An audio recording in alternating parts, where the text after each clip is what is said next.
What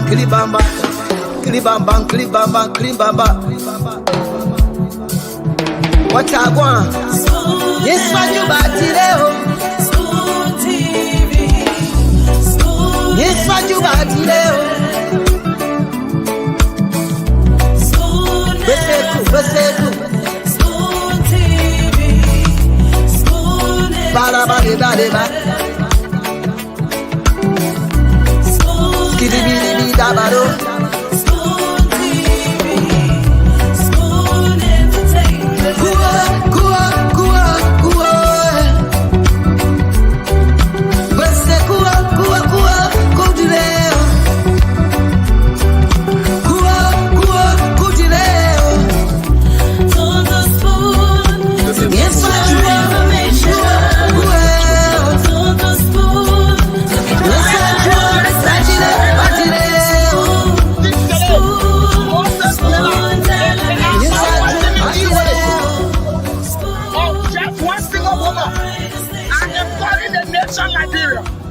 I am calling the Supreme Court. This man does not deserve to be a lawyer. If you carry such a man on the Supreme Court, he will corrupt the Supreme Court by promiscuous life. This man fell in brutality. He fought a violence. He has no conscience. He's an evil man. If he's searching for justice, or man that slept with you for 8 years, they throw your things outside. He can't get children. He did not believe in peace. I brought peace. He refused the peace. The mental illness starter. He cannot get my jury. The economic advisor even raised money does not pay against my jury. He refused. I need justice. Women are coming out today for justice for marriage. 8 years of relationship. I built house with him. 8 years. I built house with Dr. Bobo. 8 years of relationship. Today, Dr. Bobo. Dr. Bobo.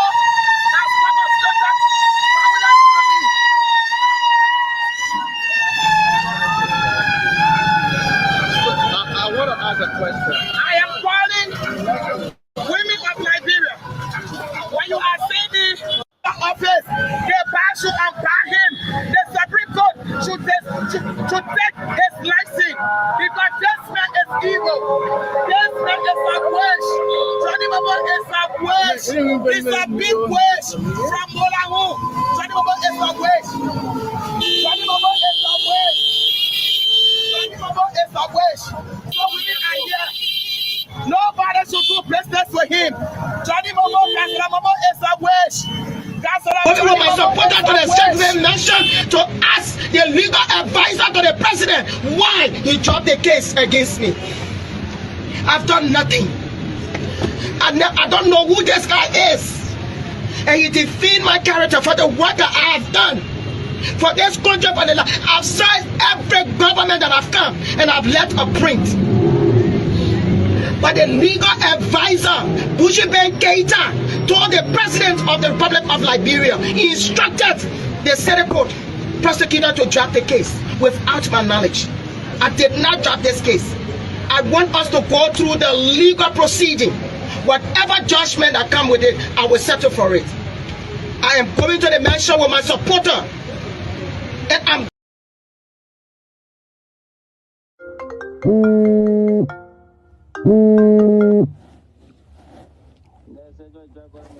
Yeah. There's something I'm gonna register with you. Yeah.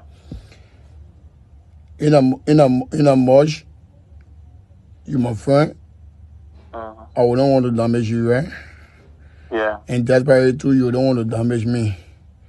Yeah. So I want the residents show and trust and look up to me. If anything will work out, I will let you know. But if it will not work out, I will let you know.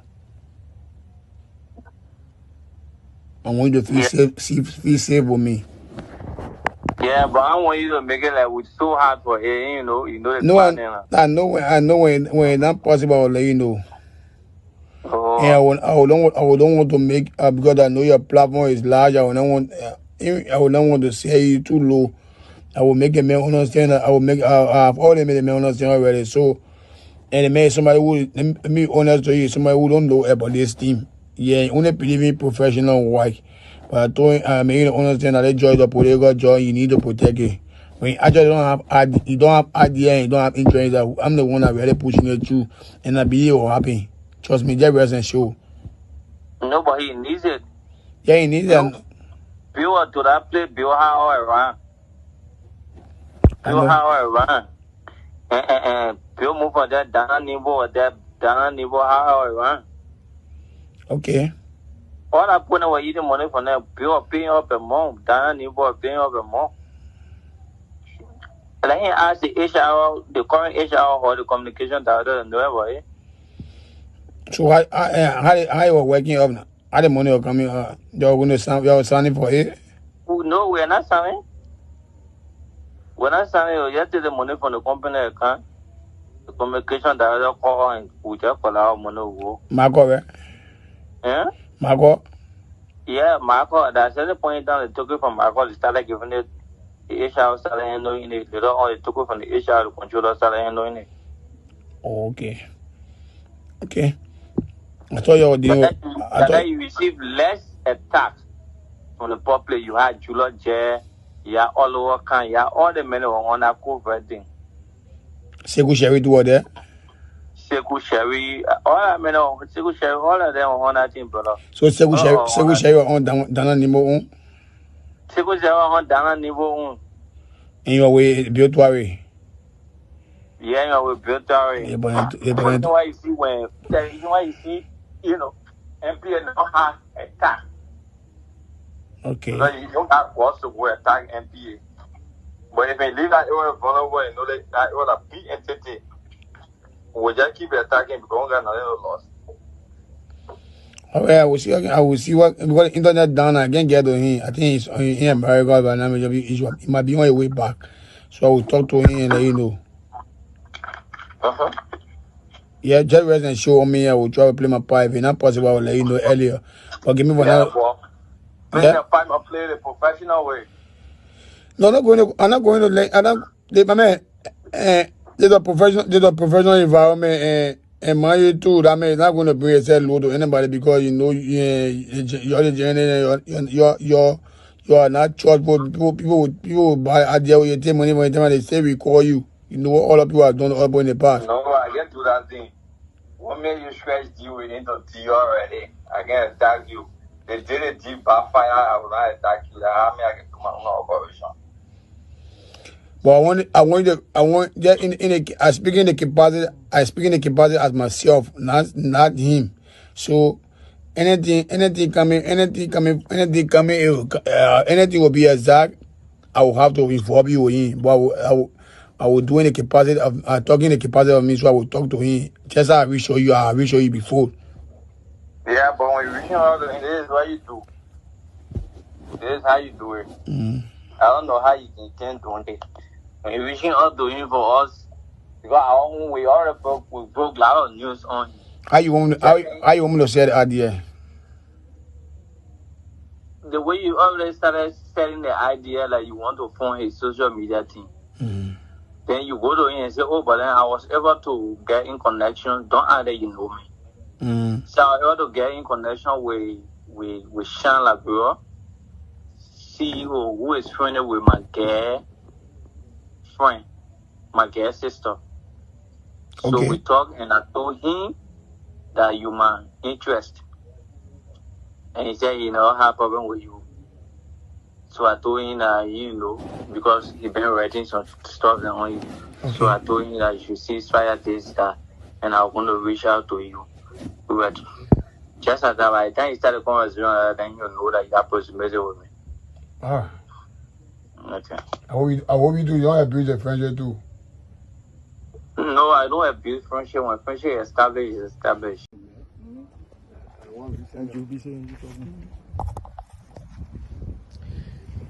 Well, ladies and gentlemen, like I said to you guys when I was on the beach, that the Chinese were digging on my property and digging the black sand. That heap of black sand you saw, this is a finished product. This is how the package is and exported out of our country. Mass and mass of sand, black sand load from here straight out of this country. Nobody check on them. Nobody does anything about it. But they take the amount of mineral from all our country and export it.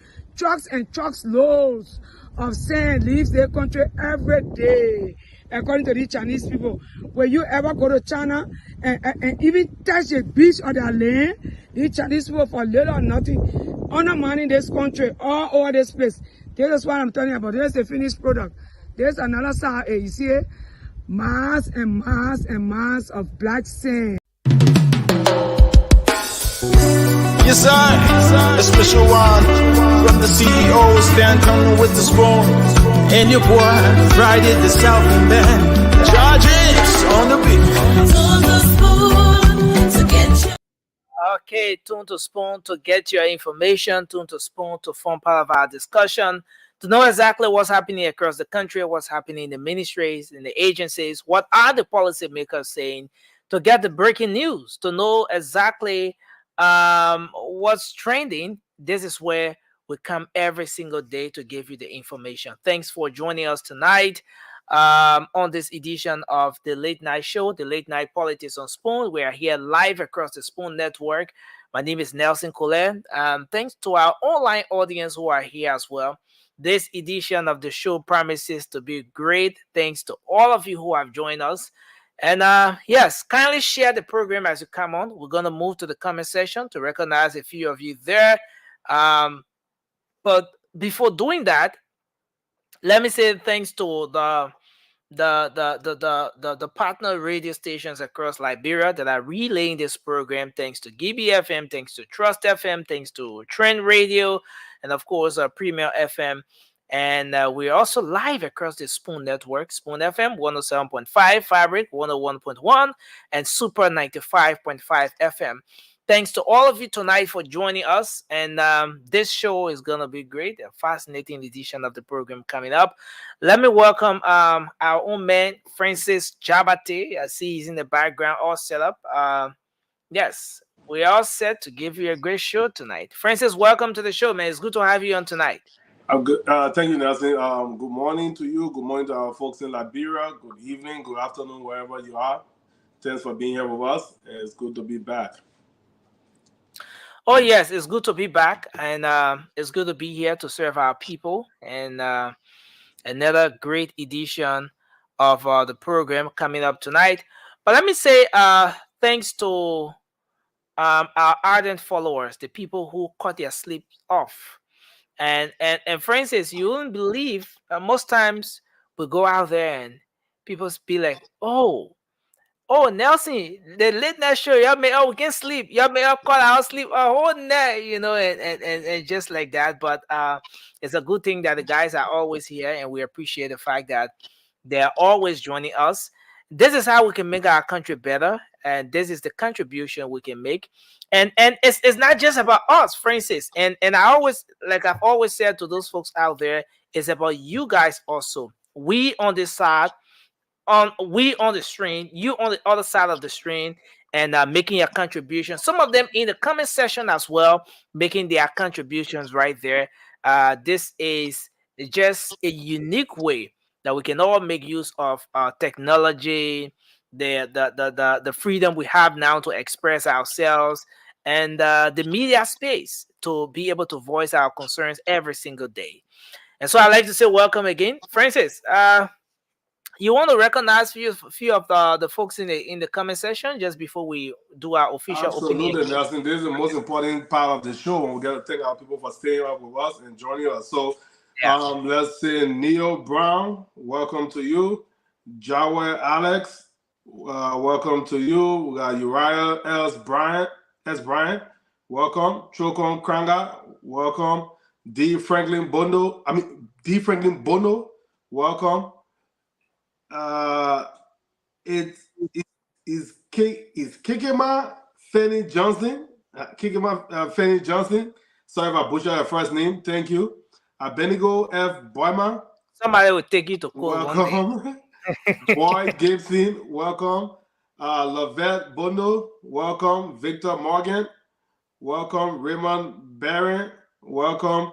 My brother, I can't follow BB. Azubuki, Azubuki. Azubuki, Azubuki. Azubuki, Yeah. Onisi Yates Jr., welcome.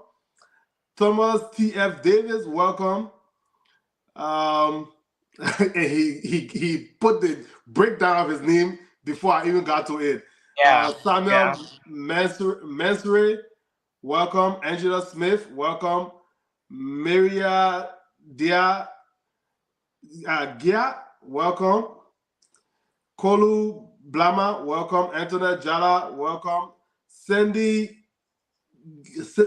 Gaga G. Scott said, Nelson, you found, huh? You not know Nelson Marianne, welcome. By the way, welcome. Lemerick Oh, Willie, the only comment, no, listen. welcome. All the comments you saw in the live feed are the only comment you read. That the only No? one I read. Prince Tutu, welcome. Thomas, Sir Thomas T.F. David, Ruth Alice Deisia, welcome. Mark Quay, welcome. Eric McGill, welcome. Jonathan Pratt, welcome. Achi M. Lewell, welcome. Melipele K. Sumo, welcome. Let me see what we got on YouTube. Alice Bond, welcome. Nathaniel K. Hill, welcome. Edwin Zobon, welcome. Richard W. Taflet, welcome. DJ Duo. I think that's Richard Tefley. I know him. Richard W. Yeah. Taflet, welcome. Taught me DJ in Duo. high school. Golden Truth Group, welcome. Back to you, Nelson. Oh, okay. I was just about making some adjustment here, but yes. Let me welcome all of the folks tonight. Thanks to everyone for joining us. Uh, uh.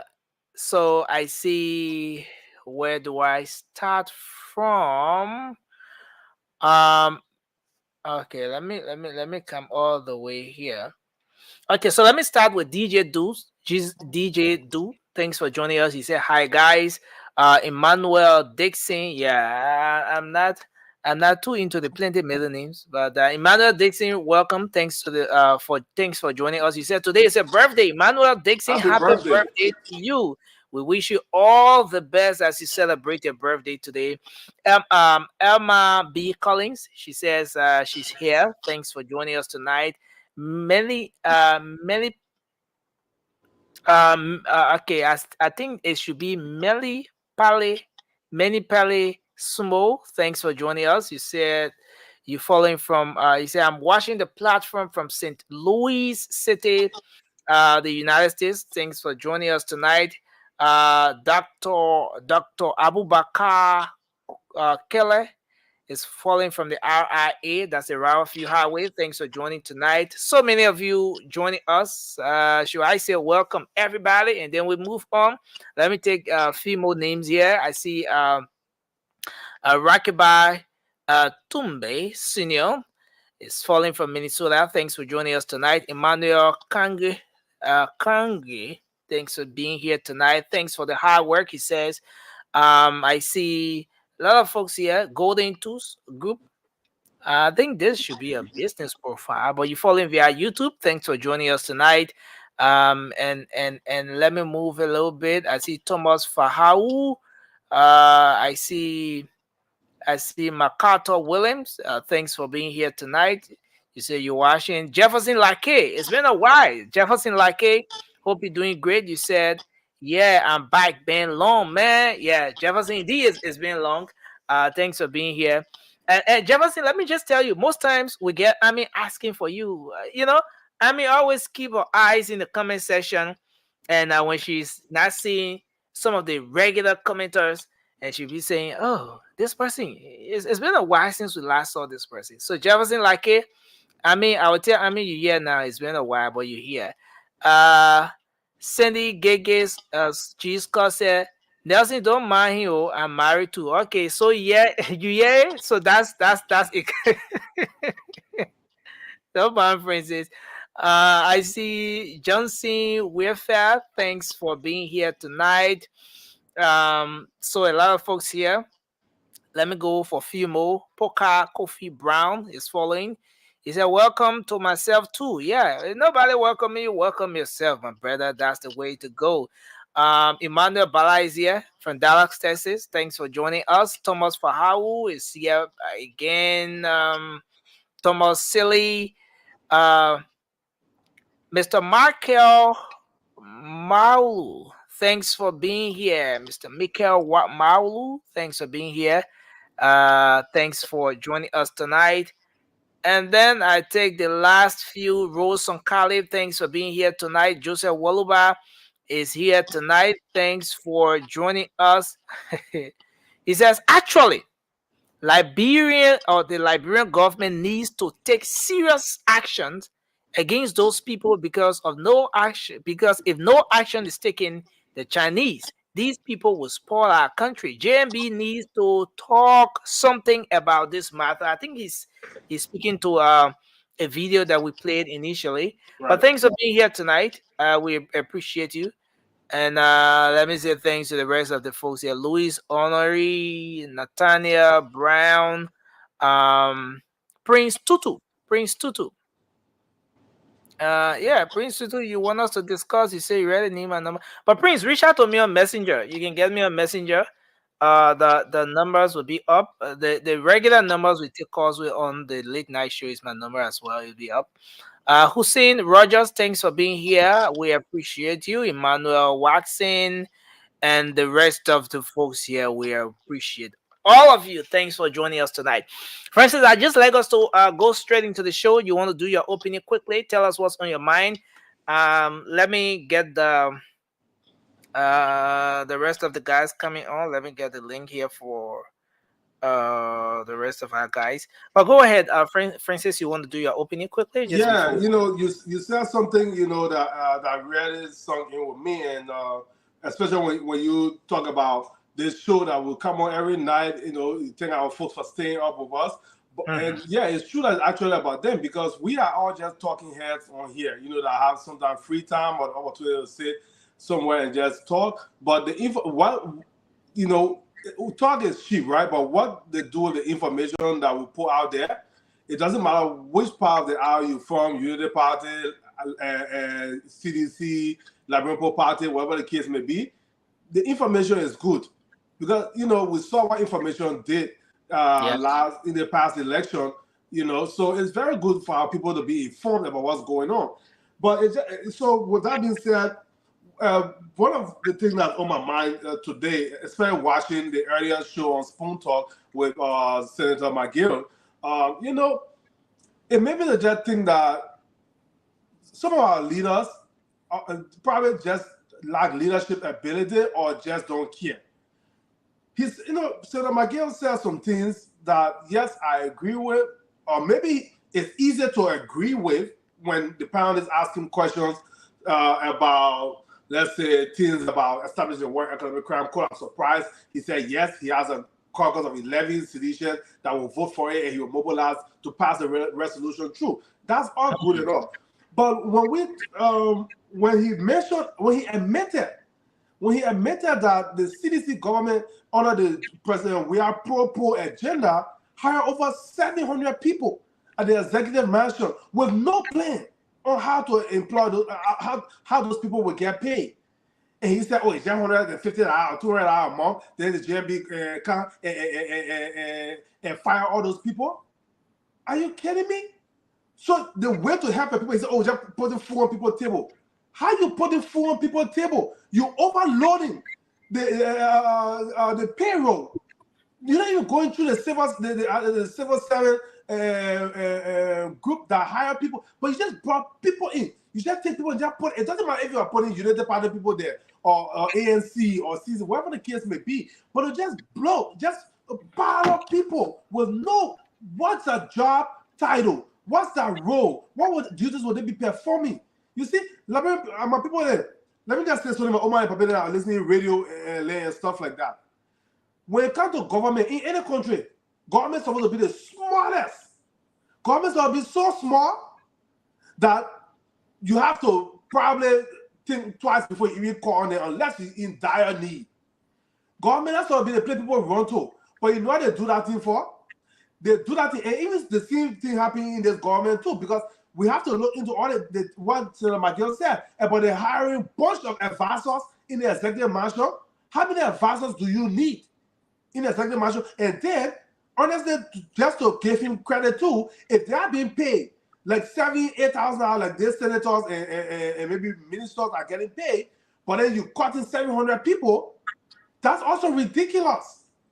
But let's just go address the part where you create problem. Everybody like to say government is continuity. Government is continuity. But when you create the problem, then the next government comes. If that government has to fix the problem you created before starting to do the work of the Liberian people, then that's a step back.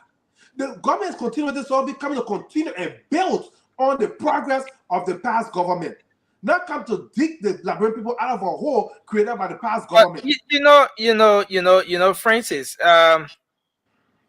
We should have discussed that particular issue just the other day, but it happened that due to some issues, we didn't bring the show on the weekend. So here in Liberia it was Sunday morning, or let's say Saturday. So we didn't bring the Saturday edition of the show. And so we sort of left that behind to bring it over, especially on a Monday like this. But it's a good thing that the Senator McGill, thought to weigh in on that. And he was the right person. Francis, he was just the right person to speak on that particular issue, because it is happening at the very ministry where, at the very place where he served as minister. At the Ministry of State for Presidential Affairs, where Senator Nathaniel McGill served for the past 6 unbroken years. He's one of those cabinet ministers who served uninterruptedly for 6 years since the CDC government came into power. So he was the right person to speak on that issue. And here's the point, Francis. Here's the point. Coroner Kratopa goes for confirmation hearing. And during the confirmation, she's being quizzed by the very senators, including Senator McGill and all the other people who were there. She's asked about the level of transformation she's going to bring at the Ministry of State for Presidential Affairs. Why should the senators give their votes to her? Why should they confirm her to serve at that ministry? Colonel Kratopa goes on to say that prior to going for that confirmation hearing, there was an assessment done at the Ministry of State for Presidential Affairs. The assessment, at the end of the assessment, they were able to uncover that there was 730 persons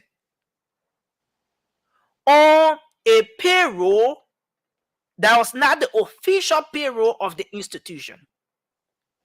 And what she said was that majority of those people could not be traced. Say, for example, you get 700 persons on the ministry payroll, but if you go in the ministry, if you try to find who are those 730 people, what kind of work they're doing in the ministry, you can't find anything there. No. Colonel Kratopa said, following this assessment, they decided, they uncovered that there were over 700 persons, 760 thereabout. The next thing is, she said, the problem with that issue was not just that the people were not on the official payroll, but the government of Liberia was spending a little over 2 million. A little over 2 million. Now I'm going to go back to that particular statement, but because why you go back to that statement? Let me just say something real quick. Yeah, go. Let me just say something real quick. You see, people, and this is one of the things that he said. And you see, people, we need to pump our brakes sometimes on partisan line. People saying, "Oh, and the people, it will be the problem of JMB government to fire 700 people. People going to bed hungry." I want you to ask yourself, if you're talking about being a problem for President Barker's administration or people going to bed hungry, You just heard about what happened on the payroll. People that are on that payroll cannot be traced, even if you want to physically say, John Brown, yeah, your paycheck here. You want to physically hand that paycheck to some of those people, they cannot be traced. So when you talk about people going to bed hungry, some of those names were put on there to embezzle. Like you put name there, you collect the check, it goes employee's name, and that it's not going to nobody. It's going back into the people's pocket. So when you talk about people going to bed hungry, think twice. Listen to the news. Some of the people could not be traced. So how is somebody working, but they can't be traced to physically receive that paycheck, or they can be traced? What are their role? What's their job description? What's the job they are performing for the Liberian people? Before you talk about the going to bed hungry, and the people are there and not even getting paid. You see that also to what bring corruption, because, for example, right in the lower ministries and stuff, people that are responsible for, let's just say, processing passport applications, this, that, and the other, because they're not getting paid. They will take bribes here and there because they got to go home and feed their families. So most of the time people want to government for a job, it's not because they're getting that paycheck on time, because they figure out, oh, this department, I'm putting myself, at least I can get my late 10 hours, my late 20 hours to go and feed my children. And that's a shame that people have to do these type of things to feed their family, when the government is supposed to actually be very small, but create a very large private sector where those very 700 plus people that they hire, and they have no work for them and no plan to pay them, they can go into the private sector and work where they will be respected and make a lot more money than going to government. So don't sit there and just say, oh, President Barack fired over 700 people. Ask, should they have been there in the first place? And the people that hired them just told you. They say, hear it from the house's mouth. Senator McGill just told you the poor agenda, that was the type of jobs they were creating when they tried to create their jobs. They hired these people with no plan on how they would pay them. So how is that poor agenda, my people? Francis, we're going to get to the other side of the discussion, right? We're going to get to that other aspect of it. But let's set the basis first. The institution has a total of 1,000 persons. 1,000 people are on payroll. The Ministry of State has 1,000 staff on payroll. Of that 1,000, 730 individuals are unrecognized employees.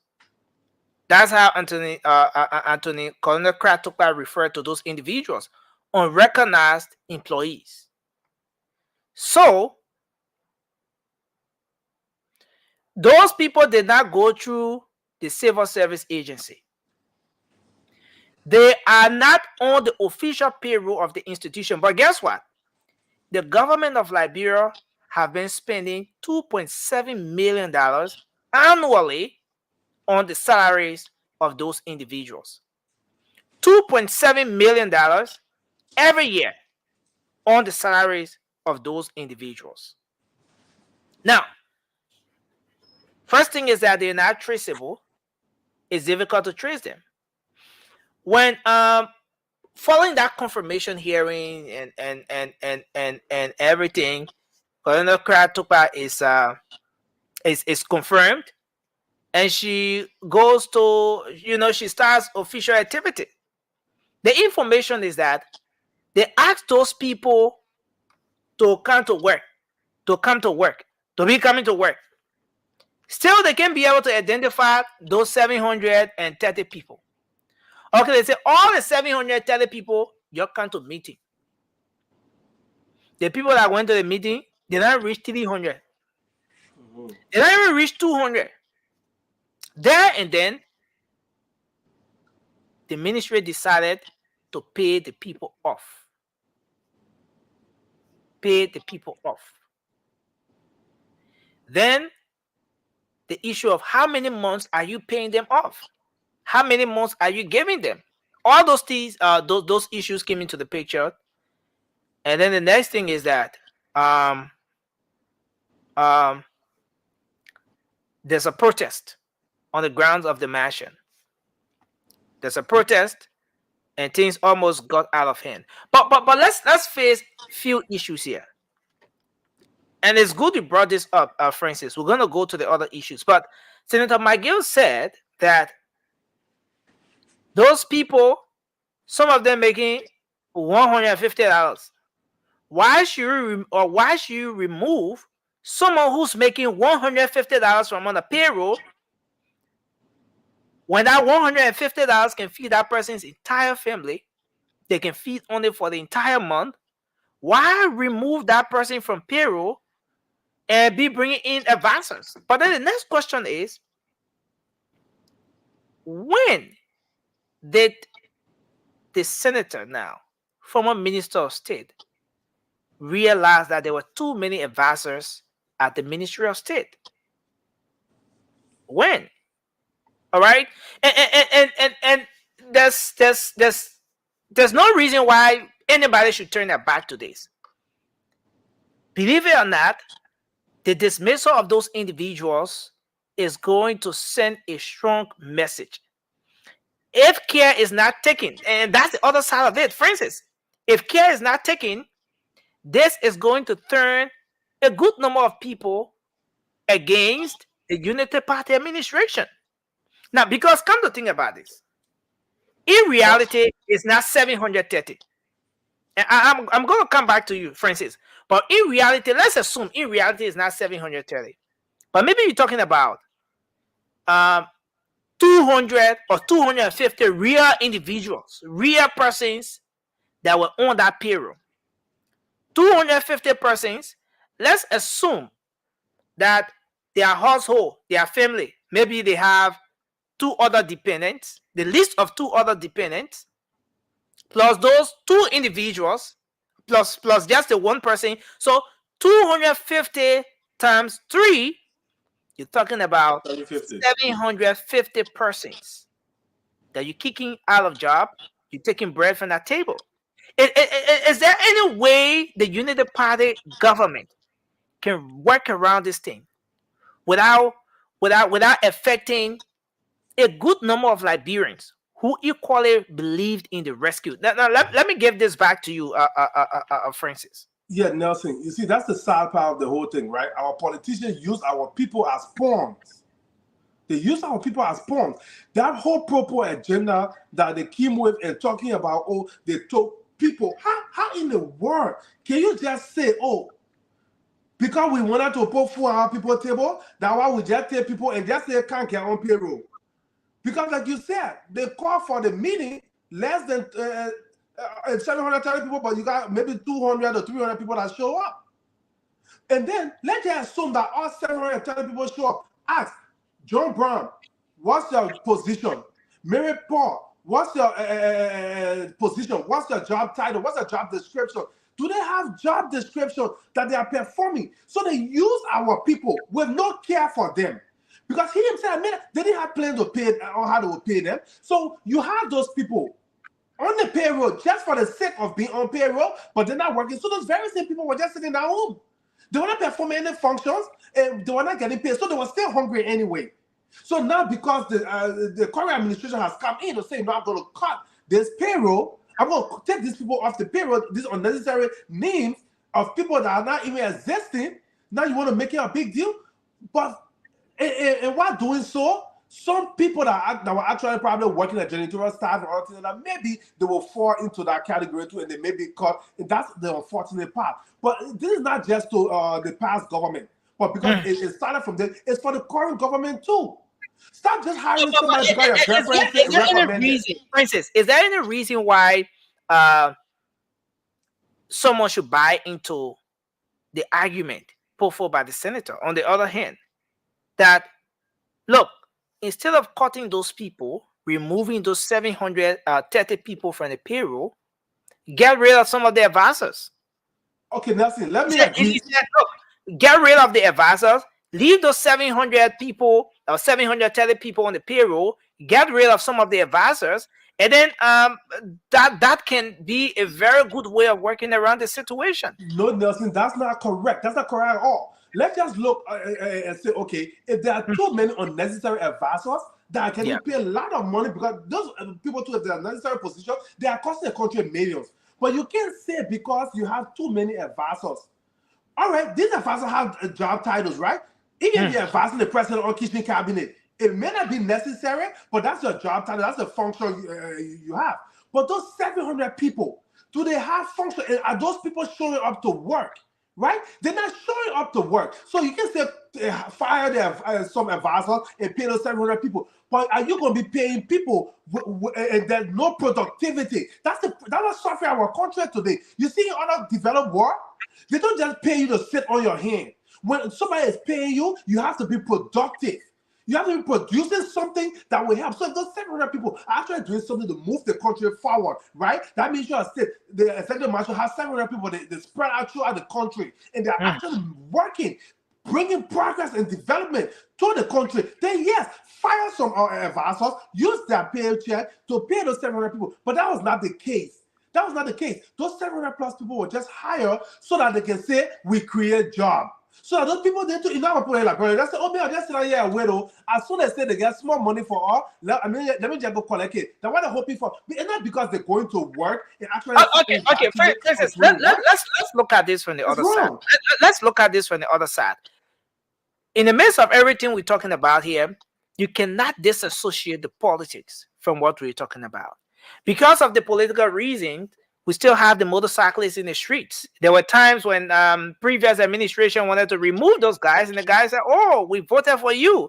If you dare remove us, 2023 is coming, and we will not vote for you. Gradually, they released those guys to get back in the street. Let's go back to the political factor. Now, if the Unity Party administration remove those 730 persons from the payroll. Now, the government, according to their own assessments, they've done, the government have been spending 2.7 million every year.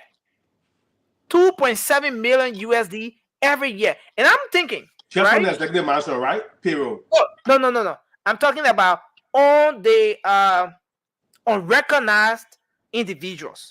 Right.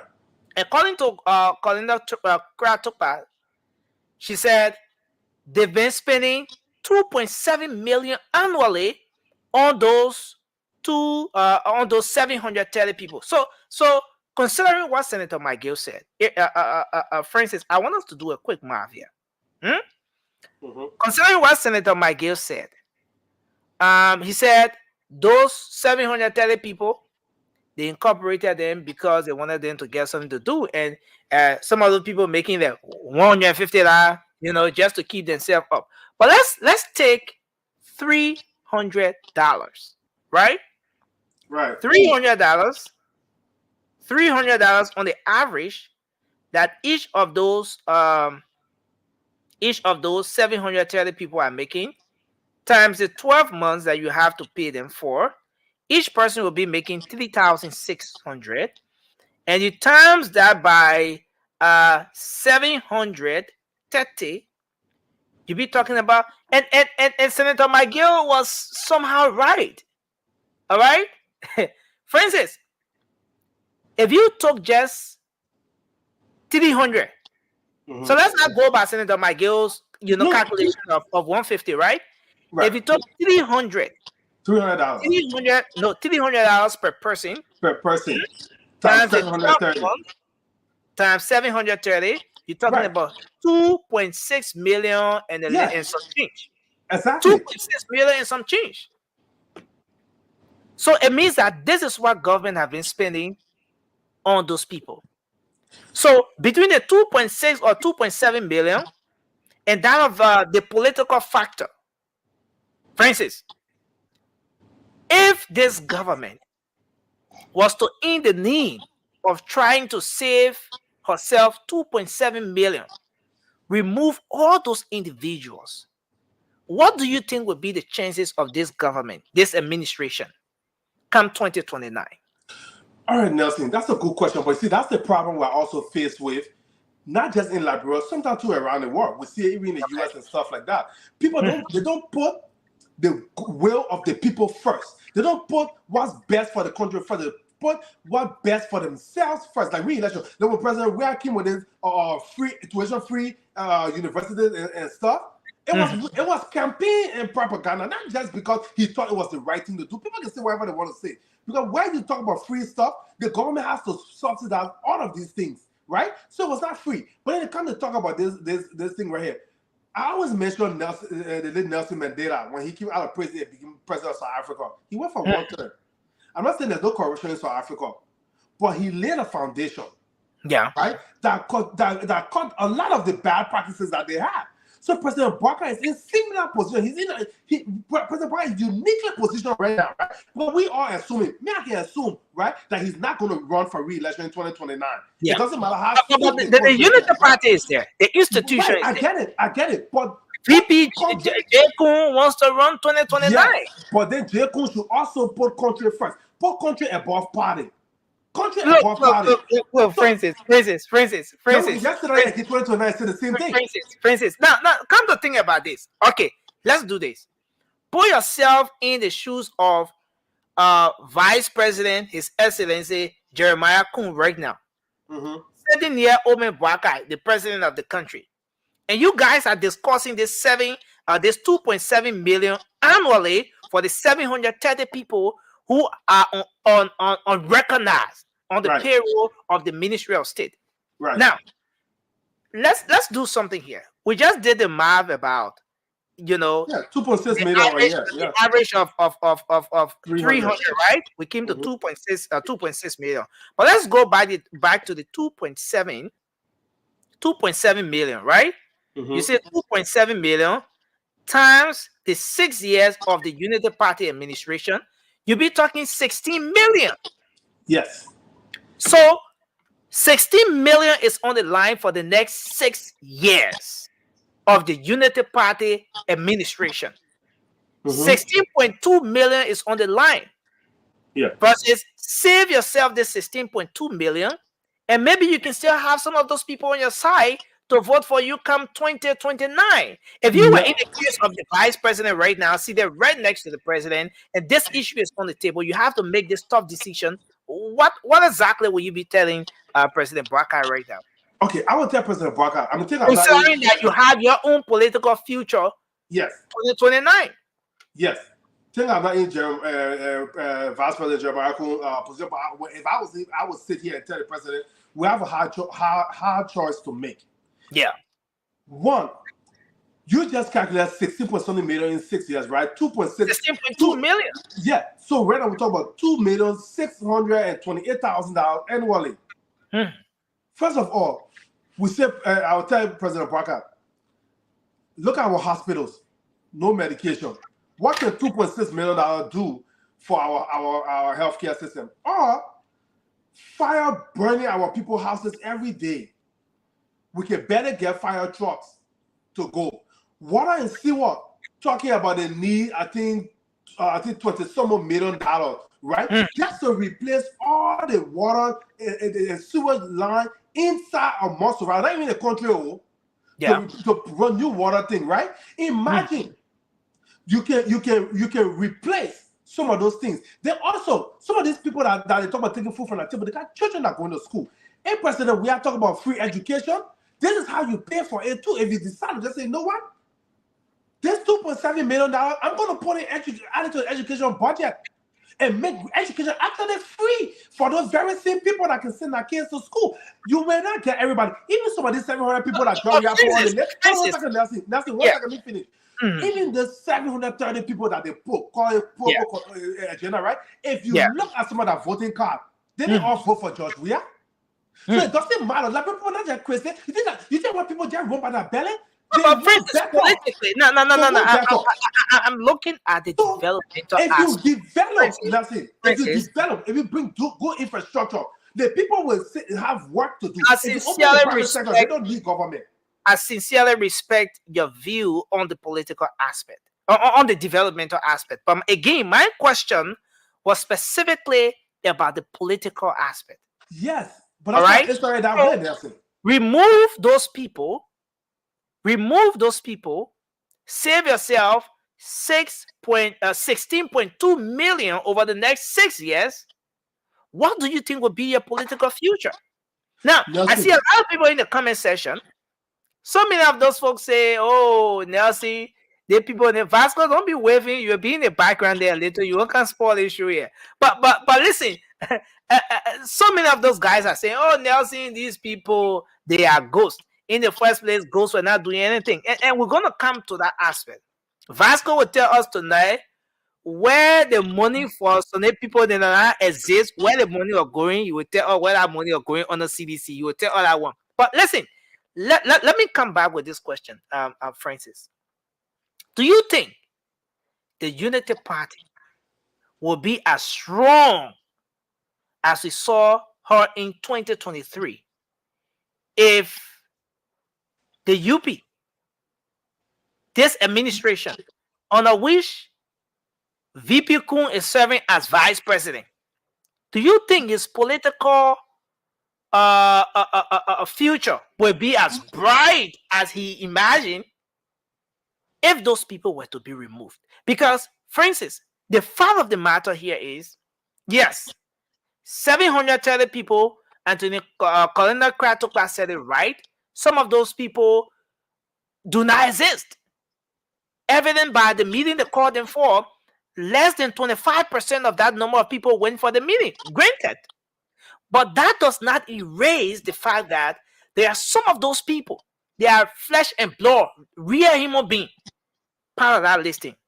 Those people have families. There are more than 100. They have families.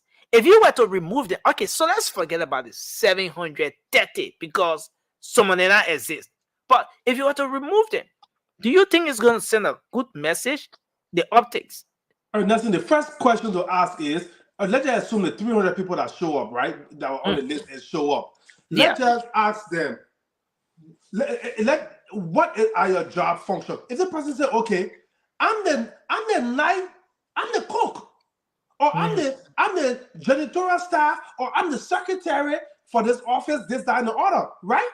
Or the special assistant to the special assistant to the special assistant to the special assistant. That's the type of position they were creating. The special assistant to the 10th special assistant. For one minister, the deputy minister gets 20 special assistants to that one person. You see, that's the wasteful spending that they talk about. You see, in American politics, between the Republican and Democrat, what gives the Democrat a hard time? On the Republican side, they say, create the job and get out of my way.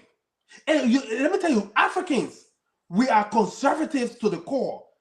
We don't believe in this liberal lifestyle. Oh, give me this, give me this, give me this. That's why when the former president's wife called her own partisan beggar, you remember that video that surfaced where she herself admitted she apologized to the lady. When the lady saw her working her corner, she said to herself, well, no, I got no money on me, but she won't come back. But the woman only trying to talk to her to come and speak to them. You see what they did to the people? They make our people beggars.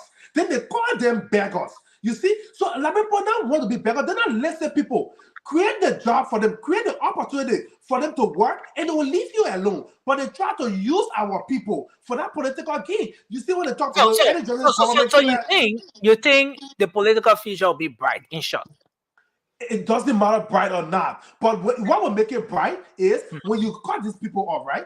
And then what this government does, if the private sector open, if there's jobs that the people can find to work, or they can go and make that farm and get money to make that farms and do their businesses and stuff, you think they would care that they were all on a list that they couldn't go and perform a job duty and they were not even getting money when they can pay their children's school fees and they don't need free education?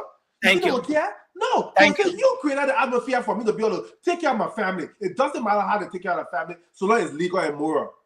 Thank you very much. And now let's take Vasco. Vasco, thanks for joining us tonight. It's good to have you on the show. And it's a good thing that you're on tonight. And I think this way the discussion is balanced. Vasco, the thing we're talking about here, it started on a CDC. Under the CDC government. Now, Senator Miguel said it. He didn't hold back as the number one man. No, not the number one man, but as the minister at that Ministry of State for Presidential Affairs. Yeah. Senator Miguel said they incorporated some people because they wanted to put food on their table, at least to give them something to do. And those people over the years, the number increased. We're talking about 730 people on an on a payroll that is not recognized. Government of Liberia spends 2.7 million every year on these people. Vasco, what do you think is the solution to this issue? The Unity Party government is caught up with this situation. Do you think it was a good decision in the first place to have 730 persons placed on payroll at the Ministry of State for Presidential Affairs when those people, in reality, majority of them were not working? Yes. Go ahead, That's it. Vasco. Thank you for having me. Let me say what's up to my brother Francis. I mean, we're gonna have a Welcome, great bro. show tonight. 'Cause I've been sitting here listening, Francis going all over the place. But Nelson, look, it is always a good thing. Mhm. Always a good thing to put food on the table of the ordinary people. Okay. Okay, so the CDC came to power with a mantra. How you call it? I The know how they call propo, it. Oh, the the propo. propo, Okay, the okay. propo agenda. And then looking at that saying is to help poor people. Mhm. Next thing, we shouldn't play blind eyes. Everywhere, even the teachers, they have supplementary teachers. Those teachers, they are not on the regular civil servant payroll, but they are helping to impart knowledge in our people. And those people, most of the places, those supplementary stuff were created by the Unity Party. And we are not blind to the Unity Party way of doing things. I can remember when during my period, when they came, they said they wanted a small and efficient government. So what she did, she brought about right sizing, downsizing. She downsized people, but at the end of the 12 years, Mhm. when you enter any ministry, just a small text, you see 6-7% setting. The government grew from the small and efficient government to a very large and big government. And we all know the impact, what it did. So they have supplementary teachers at the Ministry of State and workers at the Ministry of State. Who created it? It was the Unity Party. They have people there. But when citizens came, they didn't tell those people, say, oh, because you the government, we cannot do this. We incorporated those people, and we all know that every government, when it comes to power, you tell the Unity Party that thing they're doing at that Ministry of State, you know the reason they're doing all those things. I bet you 6 months from now, that whole place is going to be filled with their own partisan. They try to create space to bring their own people. That is just what they want to do. But we didn't do it that way. We incorporated those people, and we added other people that couldn't go through the civil servant payroll to be able to create, find something for those people to take care of their family. Vasco, do you Just have think? one more study before you come in. Mhm. Just maybe the speaker budget alone can absorb all those people. One person in the country budget can take care of all those people. So what is the big deal? What? One lawmaker changing car 2 times, senator changing car 3 times. What is the big deal to incorporate common Liberian so they can take something home to be able to take care of their and the family? Yeah, Nelson coming, one of them coming. So Vasco, and you are coming in with a very strong argument here on the other side. So Vasco, are you saying that now you know what Vasco is doing is that he's taking us back to the budget. Vasco is taking us back to the budget. But before going to that budget, for instance, I see your hand up, you're gonna come in. Yes. Vasco, before going to that budget you want to take us to. I know you want to say the speaker's budget is this, the deputy speaker's budget is this, the lawmakers their budget is this, the pro tempore budget is this, and agriculture and all of that. But Vasco, are you saying here that this administration should continue with the 2.7 million every year, though the individuals on that payroll are not traceable. Though they call the people for meetings, but less than 30% of the actual number of people on that payroll came for the went for the meeting. Though there are issues surrounding this particular listing, but you want the government to keep those people on the payroll on grounds that there are other people in government making more money, and since it is the ordinary people, they should be there and be making like $200 and $300. Is that your point, Vasco? Yeah, Nelson, and then in fact, this identical point you just raised, it even make the argument more simple because according to Colino Kratokpa, that most of those people on that list, that people that cannot be found or that's a ghost name. Yeah. Out of the 700 and some more person, that alone make it so easy. You are already in charge.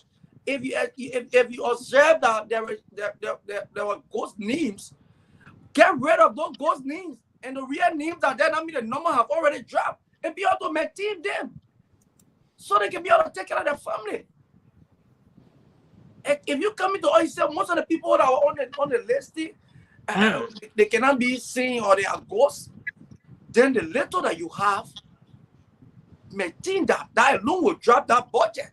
It won't be that amount you talking about. And you could even say you have ghost names, you could even replace that ghost name with some of your partisans that you know will not be opportune to get a job through the civil service agency. Wow. That. Thank you, Vasco. Let's give a few minutes to Francis. You see, this is a very, very scary thing Vasco saying here. This is what's suffering our country today. Their mindset, their way of thinking that Vasco get, that what CDC brought. You see you heard what he said, Liberian people. He said, during my sanitary, she came with downside, right side, right? Then at the end of our administration, you can walk in our government ministry and see 6-7 people sitting at one desk. But then, President, we are government incorporated those people and added more people. My people, the proper agenda, what they be singing around proper. Instead of saying wasteful spending will not happen in our country, they say no. Let's blow up the balloon even bigger. And Senator McGill said it. They did not have any plan as to how they would pay those people. So let our brother Vasco tell me that even those let them agree there were actually 730 people on payroll. If you're not paying them, what's the point? So if you're not paying them, how are they putting food on the table? So the way they are putting food on the table is they at the bottom of the food chain, right? Taking bribe and handouts just so they can go and take care of the family. You don't reduce our people to that. You don't reduce our people to that. Then he's saying right now again, it's easy. Just how the 730 people you calling for meeting, only 300 show up, so it make it easy for them. Just cut those people that didn't show up and replace them with your partisans. He said that. Does that make any sense to you? You need people. If the executive mansion requires, let's say, 730 people to work, that means every single people from the president to the janitorial staff should have a function, something they are doing to justify the pay that they are receiving. So don't just say, those people that didn't show up, replace them with a partisan. Is that the mindset we should have in our country? And that's not, and the truth is, that's exactly how our leaders think in Liberia. They don't care. They travel around the world, but they don't come back with anything. They don't have constructive jealousy. They don't envy countries like Ghana and Guinea that are coming up and saying, you know what? Let me copy something and duplicate it in my country instead of putting it. But no, those people are not sure, replace them with your partisans. What? It sounds sweet on the tongue, but let me tell you, it hurting our people from the early government to the real government. If this government continues their strength, it will continue to hurt our people in every administration that go by. And repeat the mistake of the past and send our country back decades. Let me tell you, it's not easy for infrastructure development in a country like the budget is that small. This is serious, Francis. You know, at the end of the day, I'm going to come back to you, Vasco. This 2.7 million, annual 2.7 million. If you were in the case of the Unity Party, what would be the best action you take at this point? Because you're looking at the future, the political future of the institution. And I was just asking Francis a similar question. Will the Unity Party be a force in 2029 were they to remove all those 730 persons from that payroll in the name of saving 2.7 million annually or 16.2 million over the period of 6 years?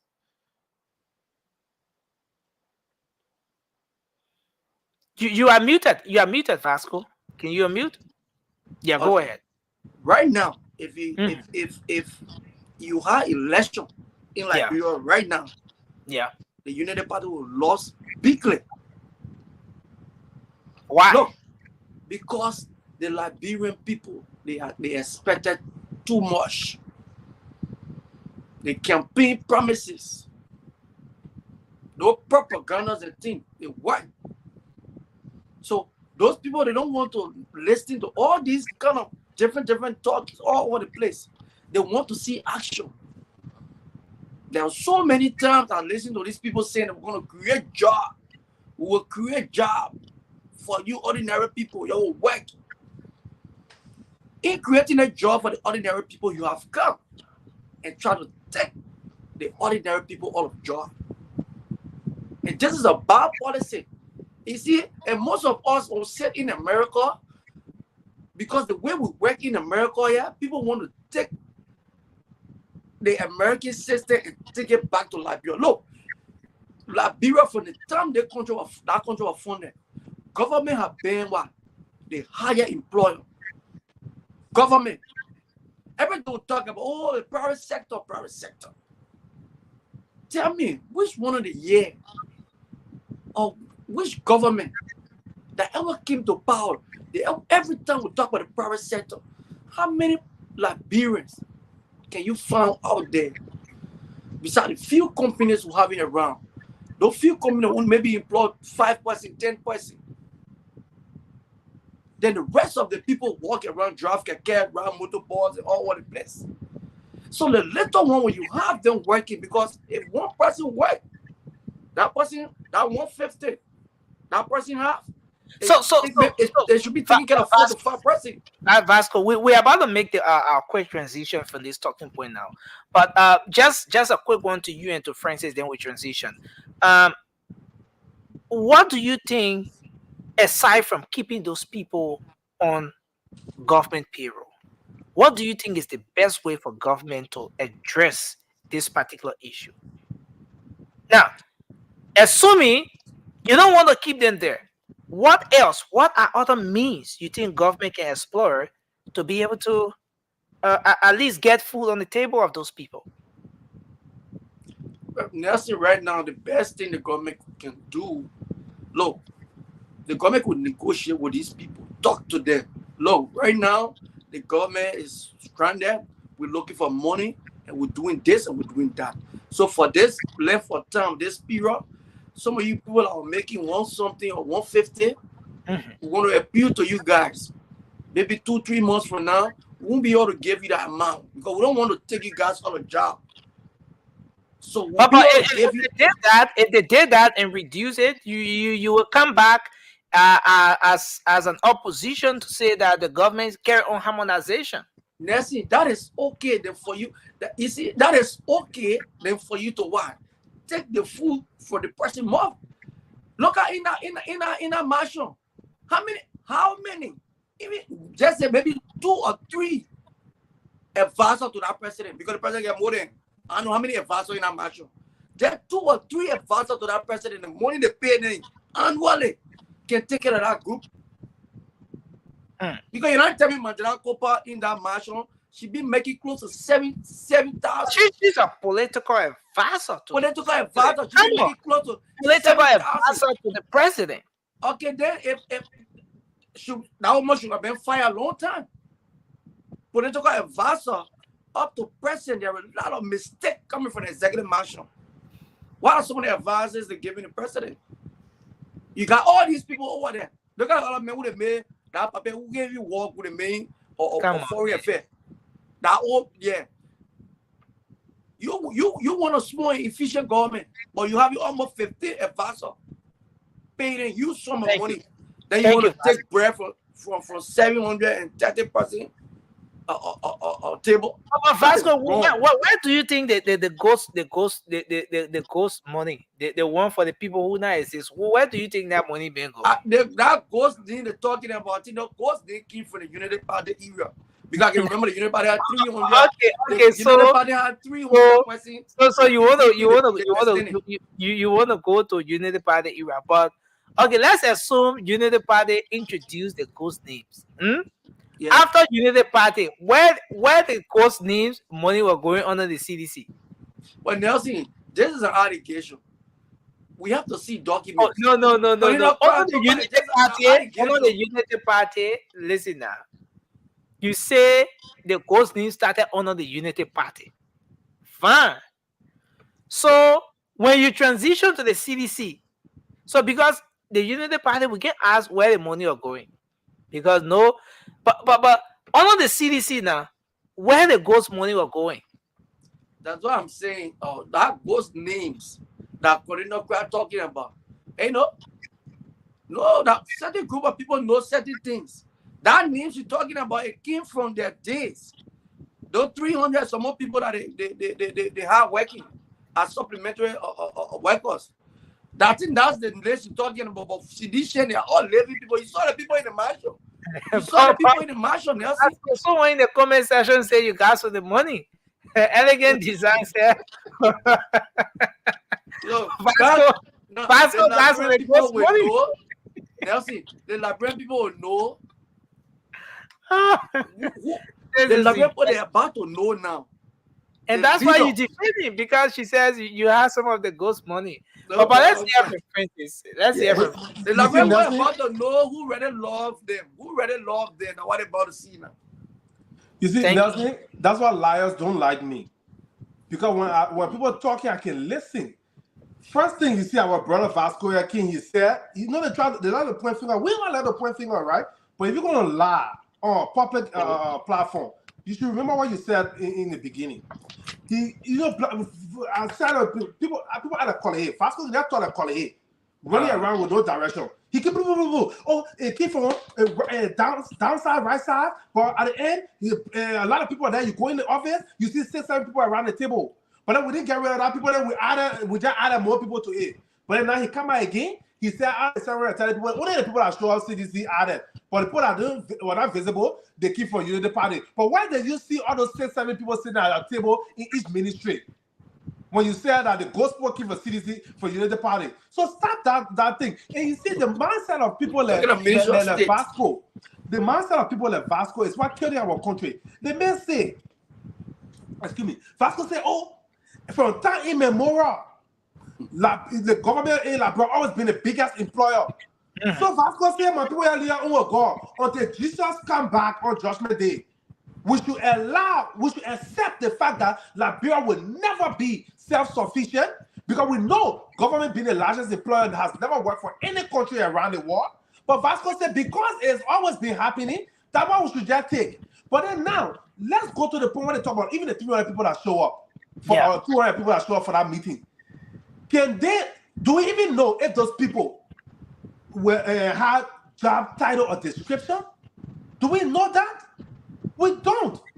So Vasco, when you want to talk, it's okay to be a partisan. It's okay to be a partisan, but for this, let's say put country first, because you know what you're doing when you bloat, when you overload the payroll.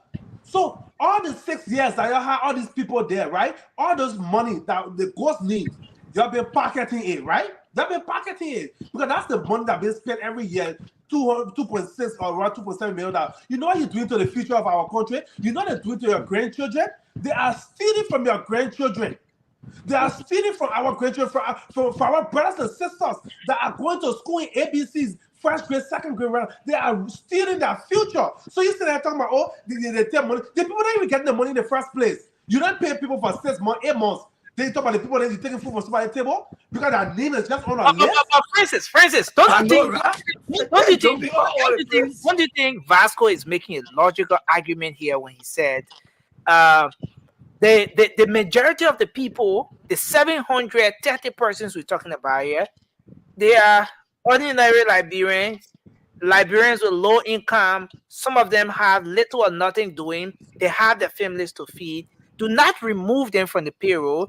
Let them remain on the supplementary payroll, though they are not traceable, though government is spending 2.7 million every year, and government is going to be spending, that is if they remain there, government is going to be spending some 16.2 million over the period of 6 years. But do you agree with the argument that Vasco is pushing, that let those people remain there, rather cut down on the huge spendings you have on the advisor to the president and other people, the special assistant to the special advisor, cut down on those people and divert the money to the ordinary Liberian people who do not have anywhere to start from?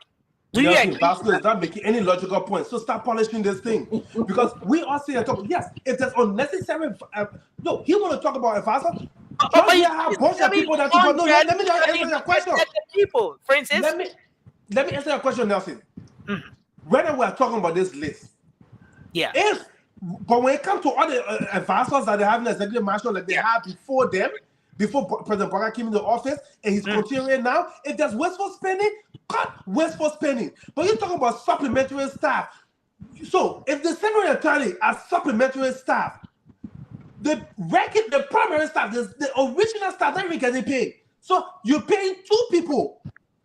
So that means you talk about 1,430 people. That's why you have original. So that the football team, you got to back up to the number 2, the back up to the number 3. For what?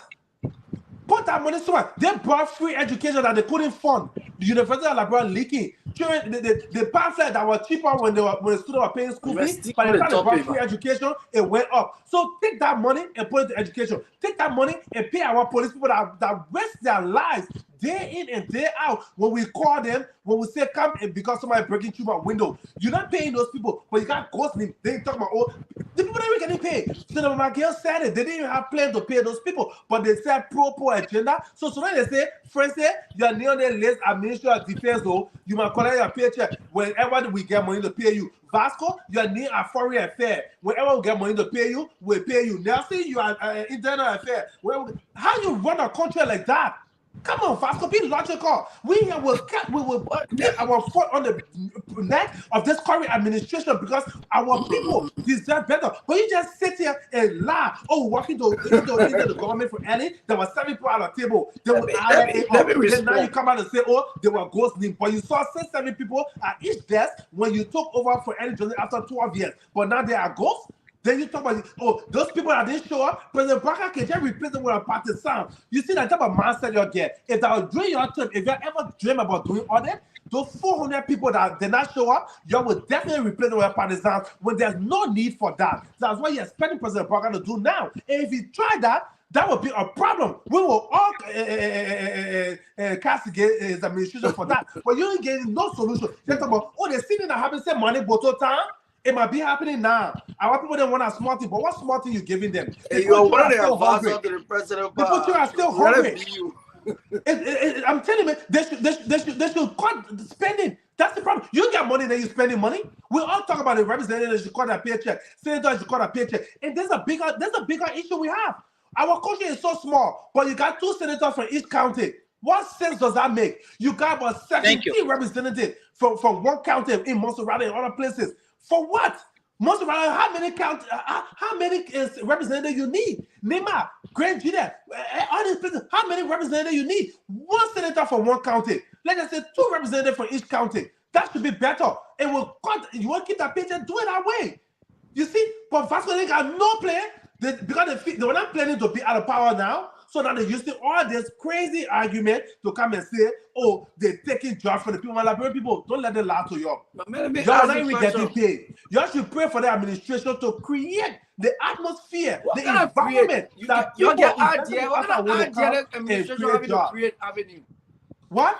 Okay, what kind of idea you think the administration having to create avenue? You see the way you can think? The administration are just coming to if they have any idea to create avenue for the ordinary people, they will not be taking people from taking. First, you're making no sense. Wait a minute, they're not be taking people. So because they take people from the payroll, that means they don't have idea to create jobs. So because the cutting wasteful spending. Francis, So let Francis, them. what Vasco, hold on, bro. What kind of what? Tell me, bro. Hold on. You guys were there for 6 years. Y'all created a ghost list. This government just been there for less than 3 months. Let them clean house, and then what clean house? What clean? Yes, they should clean house.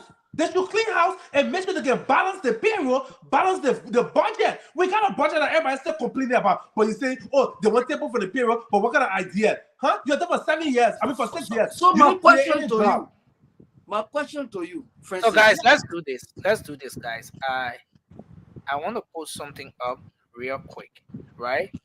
And we're gonna make our transition from here. So the guys support poor people to get on a job. Wow, this is not going through. I don't know what's happening here. You get wow. 20.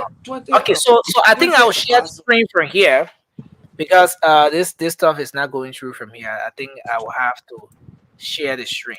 Let me share the stream from right here. There's something I want to pull up.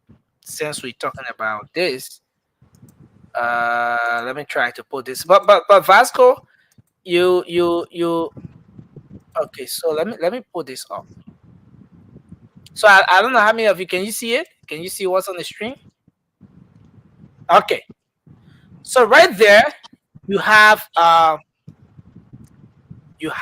president inner cycle. You have the president inner cycle. This is a report, an article that was published on the Africa report, right? And here you have Senator Kane, Amakane of Bapolo County.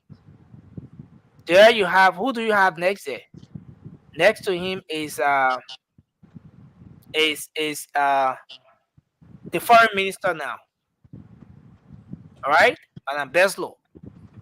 Next is the political advisor, Madam Magdalena Cooper.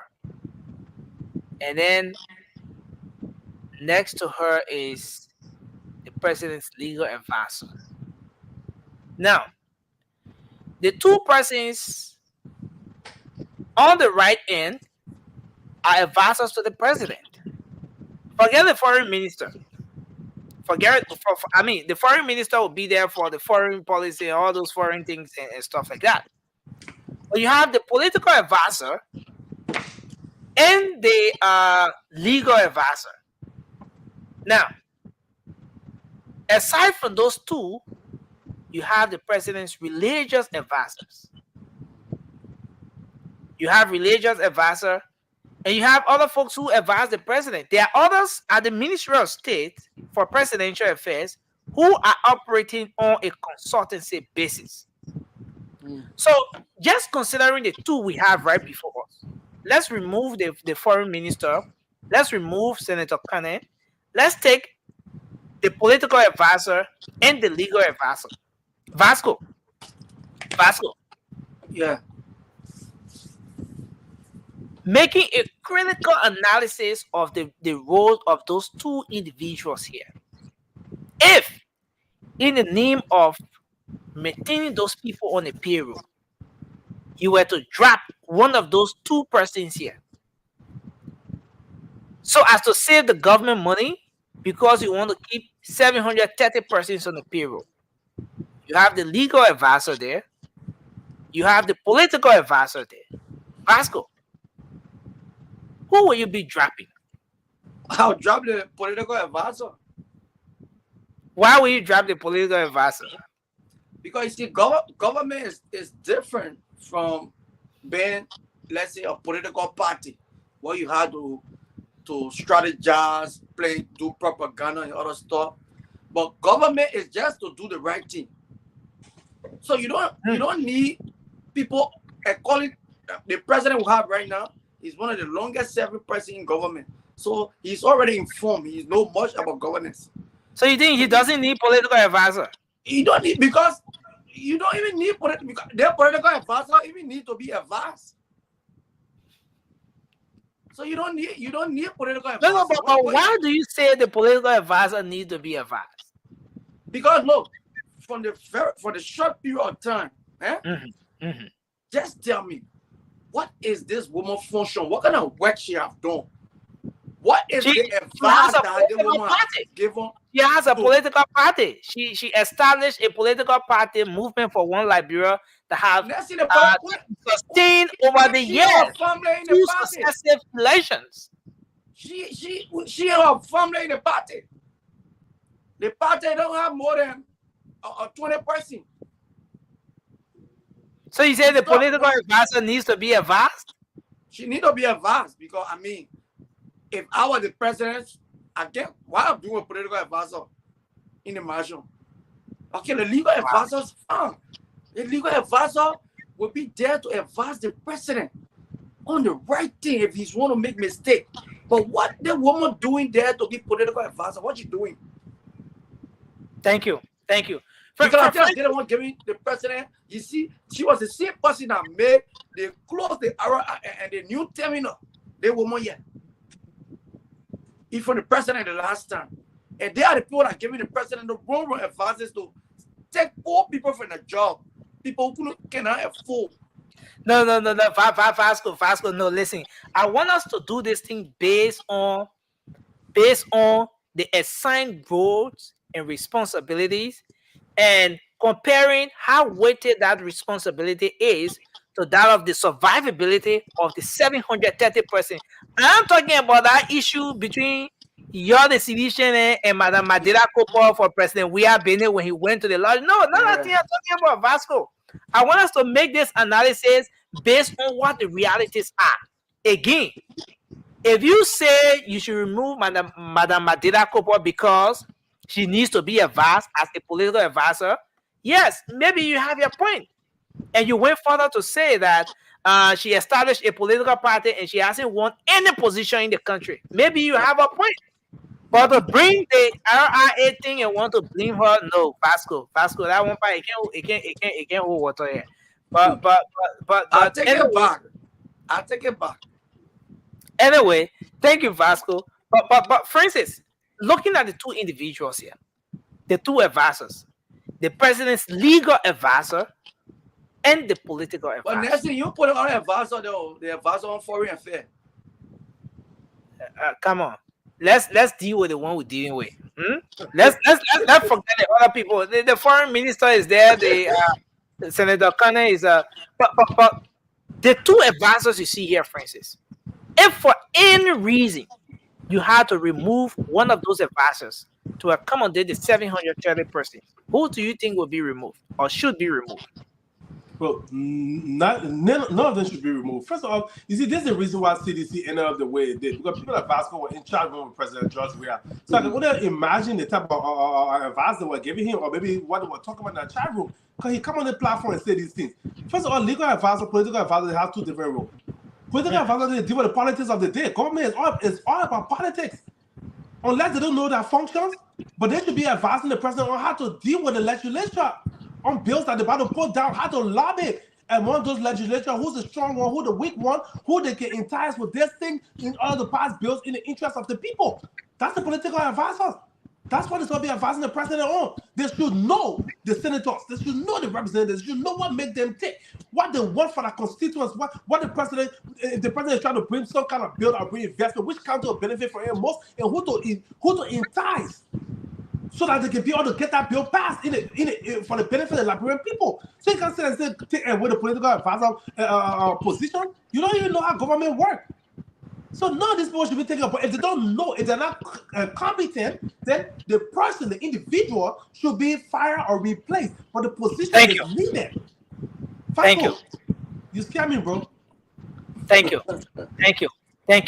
You know, we're gonna do it a very unique way today. We'll take few calls on this one before transitioning to our next talking point. All right. So let's take few calls. While you guys are taking some water break, let's take a few calls and then we'll come back we make a quick transition to our next talking point. 0555 Let me put the WhatsApp number up right now. You can call in and weigh in your thoughts on this issue. Ministry of State, 730 persons on a supplementary payroll. Those individuals not traceable, but the government is caught between the scissors whether or not those people should be removed or retained. And if they were to be removed, what do you think? What sort of reflection you think that's going to have on the political future of the Unity Party as an institution? And what do you think is the best alternative in the case where the government still wants to make sure that those people and their families have something on the table? What do you think is the best alternative to have this situation addressed? Let's take our first caller here on the line. Hello, you're live. Your name and where you call from? No, Nelson. Yes, sir. How you doing? Yes, sir. You're live. Okay, yeah. You see, I was watching Rwanda yesterday. I was watching someone on a show a guy left Sierra Leone to go to Rwanda and do some photo shoots. I saw Rwanda capital Kigali, and I thought way by the Ikepa, Okay. Lanko, it was Lanko, how their country lay out the beautiness of Kigali. You see, if we were to give Josh Weah another 6 years, like Vasco, can we mute? Can we unmute Francis and Vasco? Yeah, please go ahead, sir. Please just go ahead, please. If we were to give Joshua another 6 years, Liberia will go into the septic 10 according to Darius Dillon. Listen, if you want to develop a country, if you want people to enjoy your country, close your eye and be like John G. Rollins. Okay. John Rollins in Ghana. And be the Kigali. Small government. Pay them. Better way and create opportunity in the private sector. Look, let those people go. This is what's supporting our country. Our country is rich. Nothing. We got iron ore. We got diamond. Look at everything that's going around us. Okay. Can't we develop our country? Let the people go. Thank you. Me, thank you. So you mean the 730 people, all of them should go? Listen, if this out of 730, yeah, if the minister or the ministry can call only 10 or 15% of out of the 30 show or it means 65 or 100 that are capable. Thank you. On government list. Let it rest go. Thank you very much. Let's hold you there, sir, and take another person from this line. Okay, sir. Thank you. Hello, you're live. Your name and where you call from? Oh, we lost this person. Let's see if we can take another person from this line. Hello, your name and where you call from? Hello. Yes, your name and where you calling from? My name is Iwo. I'm calling from opposite. Madiwa, let's hear you. What's your take on this issue? My take is, those are supposed to remain there, let them remain there. As the young man got to say just now, if you keep all these people and continue to use that kind of useless money on them, cost me. Why you don't go for meeting and only one person went? The whole other people went. They say they get there, they pay there, they cause trouble in this country. If they need to go, let them go. For the government to settle a new government. Thank you, my son. Thank you very much. Thank you very much. Let's take another person. Hello, you're live. Your name and where you call from? Yeah, Nelson, this is Abraham the Yuga. I'm calling from New Jersey. Okay, let's hear you. Yeah, thank you for the topic on the discussion. You see, I mean, I'm very sorry for my other Vasco who who actually on the platform tonight, but he doesn't know what to really say. You know, you don't back people because you feel you like them or you love them. You know, this government and the past government, they didn't really do well for the people. And because they knew very well that they were going to lose the election, they decided to bring in a lot of people, employ a lot of people. And when the incoming government comes for them to not be able to provide whatsoever, they're supposed to provide for the Liberian people. And right now, things are going on like this, and they know very well what is going on. So Vasco should not be over there telling the Liberian people that, in fact, it was the past government. It was the past government that employed those people in the executive mansion. When that executive mansion was finished, they just got done with that executive mansion. So you shouldn't say that. Thank you. Thank you very much. We'll take 4 more calls and then we wrap up. We go to our next talking point. Hello, you're live. Your name and where you call from. Hello. Yeah, please go ahead quickly. Let's hear you. My name is. Yeah, can you lower the volume of your radio or your TV, please? Sure. Yeah, okay. The reason I'm calling, I need to ask Vasco. Okay. How we have a company? Can you please say your name firstly and where you're calling from? Can you please my name is SK calling from the US. Okay. So what's your question to Vasco? My question to Vasco, how will he have a company and people are working? He say he hire people, but he doesn't see people come to work, but he paying them. Does that make sense? Okay. So if you have a company,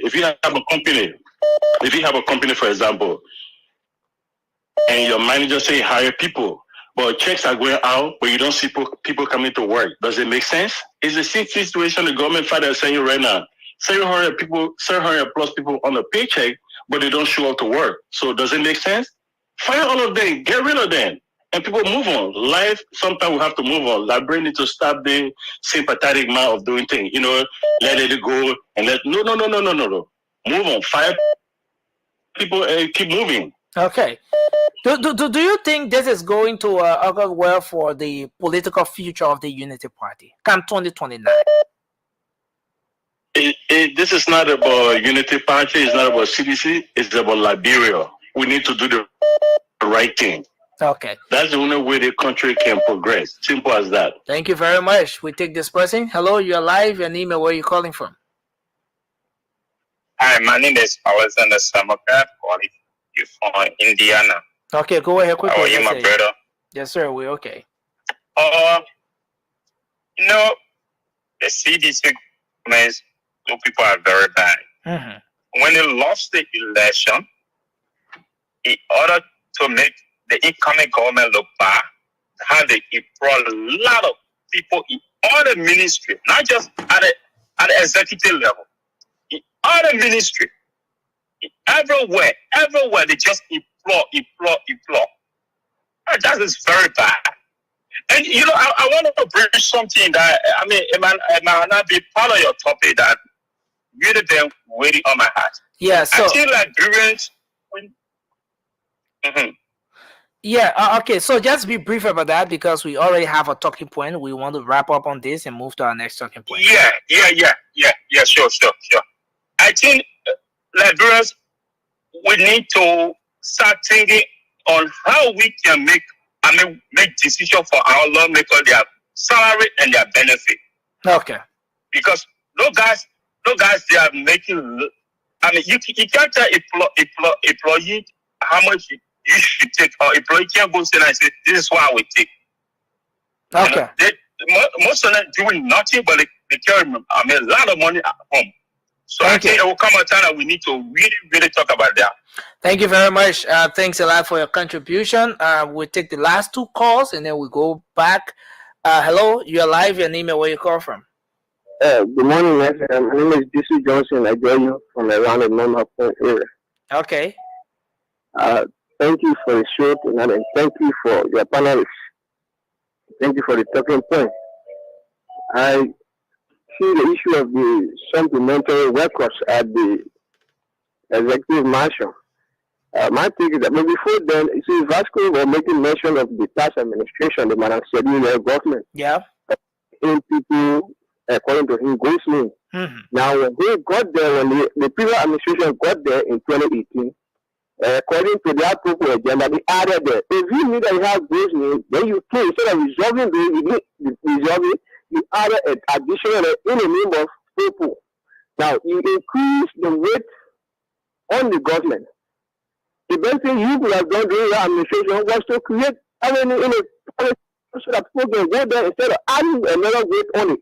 Okay. Now, this government now choose to settle the problem. But in my mind, at the executive mansion, the 700 plus supplementary staff that are there, if the investigation go on and we know that majority of them were not properly hired or were not properly employed, the best thing to do to them is to talk to them to be on a standby until the government can see our best to put me in place. I support the government, and I know that this president will do better. So if you were part of those 730 people, your family looking up to you, Papa Naka, at the end of the month you should come home with something, and the government say, though you supported us, but can't be on standby. And when we settle, we'll call you back. Will you be okay with that? Mercy, I like the question. For instance, for what we are hearing, that there were people there who were not functioning properly. Now, if I know I'm working in an organization and my function is now, because I know an institution where people work and they check on people very basic. They are around checking all things are working. When you sitting, they say, why you sitting, what you doing here? Okay. And you are not performing. They will say, okay, but they say we will bring you to where you go. When I'm from in that situation and the government tell me, say, go stand back, I will not die because of that. I'm not happy for them for everybody to go. Okay. I will not be happy with idea, but I will not die. I will go back. You will not be happy, but you will not die. It means that you will feel bad. You will feel bad. I will feel bad. You will feel bad, but you will not die. That does not mean that's the right thing that's supposed to be done. The final one. If you're in that case now, you will not die, but you will feel bad. But you will vote for the government come 2029, the same government. Well, I was waiting in 2018, and I was waiting even every time. I was still waiting Joe Biden. Thank you. I did not die, and I'm still in the private sector. Thank you, sir. Thank you, sir. Let's hold you there. Thank you. Thanks a lot. Let's squeeze in this final call. Hello, your name and where you call from. Hello? Yeah, hello. You are live on the show. Let's hear you. Oh, hi. My name is Malcolm Chichi. I'm calling from Minnesota. Okay, let's hear you. Yeah, I think this is the turn of President Walker called President Weah to ask him how he did it, because I don't think GMB able to run this country. You think so? Because if President Weah had these people on payroll for 7 years, you just in less than 2 months, you can't make it. So that means you cannot run this country. You need to call President Weah and ask him how he did it. That President Weah showed this government the magic. Wow. Because this government is not doing anything. Okay. And I think as a President Walker needs to take responsibility for everything that happened in this country. Because a real leader takes responsibility. So you want President Walker to take responsibility of the 730 people that are on the payroll? Is that what you want? Yeah. Because they were already on the payroll, they were getting paid before he came there. So they came to rescue. They didn't come to fire people. What happened to all the companies that were coming? So what if this action is geared towards rescuing the 16.2 million that government is supposed to be spending on those people for the next 6 years? What if this action is geared towards at least saving that amount and diverting it to something else that will benefit the larger population and maybe create jobs in the private sector or address some other issues that we need as a country? Yeah, but okay. Well, I think that's what this president needs to do, because first of all, the president promised to like. No. What do you think he needs to do? When you say you think that's what he needs to do, what do you think he needs to do? Okay. Right now, I think the president has to live up to his promises. Because he promised the Liberian people when he comes to power, there will be a lot of companies that will come in. So right now, there is no company. So how can you fire people that they will go home and sit down. When you bring more company, so the company should start coming now, right? The country, that all this company he talk about, that they start coming. Thank you. When they come, then he can fire those people, or he can fire them, and they can go to various places and apply for jobs. But you can't just keep everybody on the street. So you want to encourage it for everybody to be so-called around here, because if you fire these people, people will start going to the community to steal. Thank you. What did you say is your name again, sir? What's your name? Oh, Malcolm J. Chie. Okay, Malcolm J. Chie. Malcolm J, thanks for joining us here. We appreciate you. Thanks a whole lot.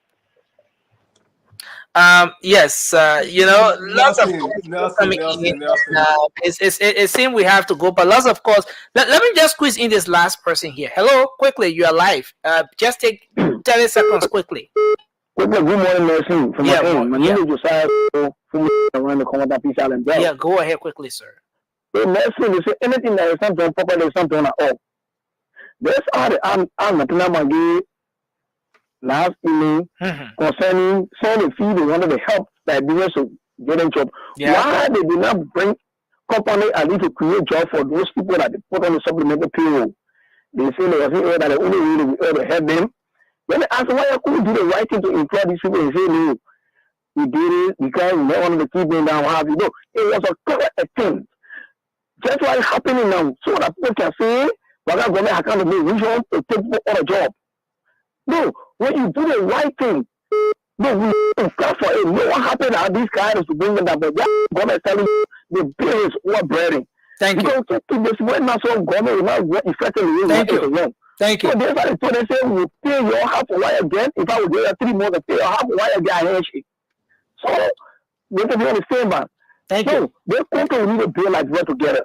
We shouldn't be wicked to ourselves. Then we want to like God to improve. Thank you very much for your input. Thanks a lot. Now, Francis, one of the callers said something very, very important, and a lot of people may not agree with that caller. Sorry, a lot of people may not agree with that caller. Let me just squeeze this person in. The final person here. Hashim, go ahead quickly. Hello? You're live. Yeah, go ahead quickly. Nancy, I'm sorry to say that market is just an embarrassment to Mankiwi. Embarrassment. Why people they will learn the hard way. Oh, that's what I got to say. Okay, thank you. Now, but one of the callers, Francis, says something very important. We're about to make our quick transition now, but he said President Barker needs to call President George Weah to ask him how he been making this magic to work. For the past 6 years, he kept those people 730%. Plus, he kept them on supplementary payroll, giving them 2.7 million plus annually without any problem. But he's just coming in and he wants to remove those people. No, maybe he needs to call President George Weah to tell him how he's been working out this magic. Yeah, you know what? I saw Vasco smiling, and just to be clear, I think I heard Mongo J, and that would be a female. So that's a male. That's a guy. Mongo J? And I see a lot of people in the comment section saying, "Get her." No, that's a guy. Mongo J is a female. Has a small voice like me. No, that's a guy. Nelson. There's a female. That's a guy. But let's just go past that. Let's go past that. Let's attack the issue. Yeah, go to the issue. I will apologize to that person if they probably came on at the tail end, did not understand the topic or the conversation, because what that person was saying doesn't make any sense at all. How you will talk about, President Weah was doing it? First of all, we talk about ghost names, people that are not even showing up to work, that they can't even find it, even if you want to shake their hand and say thank you for the great job that you are not doing. If you want to shake their hand and thank you for the job they are not doing, you can't even find them. So how are you going to give that person, how are you going to say, ask President Trump? So the only thing President Biden can say, oh, man, how you are stealing all the money? Well, the people that are not on the list that we can find, why they are getting paid for all the year, can you tell me how to steal the money? Is that why they want to, President Biden to call Joria and ask you about people that are not available? Thank you, Francis. I'm in Masha territory. Welcome to the show. Now, Vasco, do you agree with that caller that, look, the current president needs to call the former president and ask him how he's been making this magic to work? 730 persons on the payroll. They're not traceable. Nobody know how they got there, but he was still able to pay them 2.7 million every year. Do you agree with that caller? You are muted, Vasco. Let me unmute you quickly. Yeah, go ahead. Look, I agree with the caller 100%. But Nessie, look, you keep emphasizing on this ghost name and look, the issue of the ghost name is just something that coming from Corridor Topa. Have anybody saw any documentation to prove that what she was saying is the actual fact? So Documentation that's just in terms speculation. of what? Vasco, documentation in terms of what? In terms of the names being ghost names, or? Yeah, the names being ghost names. How do you document ghost names, Vasco? I want to understand this aspect. Nelson, the names will be there. Yeah. Right? You know, a lot of people say ghost name. Those names will be there. And those names, there are people that are getting that money. But you will not just see that. Thank you. You will not see. Yeah. So again, my question, Vasco, my question is, how do you document that? Because you're asking for documentation. How do you document ghost names? I'm really trying to get that aspect. Okay, so Nelson, there should be a listing of those people that she's talking about. There should be a list. Because that ghost name you're talking about. I'm not talking about the list. Vasco, I'll go back with you on this. I'm not talking about the list. You said she didn't get document to prove that the names are ghost names. So what sort of document does one present to authenticate that a particular listing is a ghost listing, or there's so people that only think that ghost? So that's what I'm trying to. Yeah, it's very simple. Okay. It's very simple. Have you balanced a ghost listing before? It's very simple. They said they have 730 persons, right? Yeah. There are names. Those 730 persons that are listing the gathered names. Yeah. Okay. But maybe because I can remember, she said they call everybody to work. Yeah. And they're not showing up. And most of the people that have been coming there, most of the people that have been going there, they don't reach the amount of people that they have on a granted, fine, sure. Okay, so but there is a list. So have anybody saw that list to say, okay, these are the people that been coming? These are the people that been coming, and these are the other people who consider ghost names. Now I get where Vasco is coming from. You understand? I get where he's coming from. So they needed to filter the listing. Thank you. These are the people. I mean, let's hear from you. These are the people who have here. That the people that you can here, but you see the other name here. We get funding. But I see anything like that here, so I don't want to be. This is interesting. On the ghost name. Thank you, Vasco. Thank you, Vasco. Emmy, welcome to the show. It's good to have you on tonight. Thank you. Oh, you want to respond to some of the callers? Okay, we're going to come back to you. You respond to the callers. We'll come back to you. But let's hear from Emmy quickly. Emmy, welcome. Thank you. Nelson, how you doing? I'm here tonight to actually remind you of my old man stuff. So okay, yeah, certainly. It's good you reminded me about that. We're gonna get it up. Yeah. Ghost names. What about the ghost names, Vasco? You want this lady to come and make announcement to you? Vasco, these are the names. They're not showing up before she take action. Is that what you're saying? Documentation. Well, who told you she didn't have a documentation? Government, this is how you be. You don't just come on the radio and say, oh, and 730 person and bulk of the people then they are ghost name. I won't respond to those kind of speculation. Speculations? Yeah, that is just a way to take these people on the job. It is not just the Ministry of State. It's everywhere. MPA, Transport Ministry, everywhere. Just getting sedition other job. You just need to face the fact that you got busted.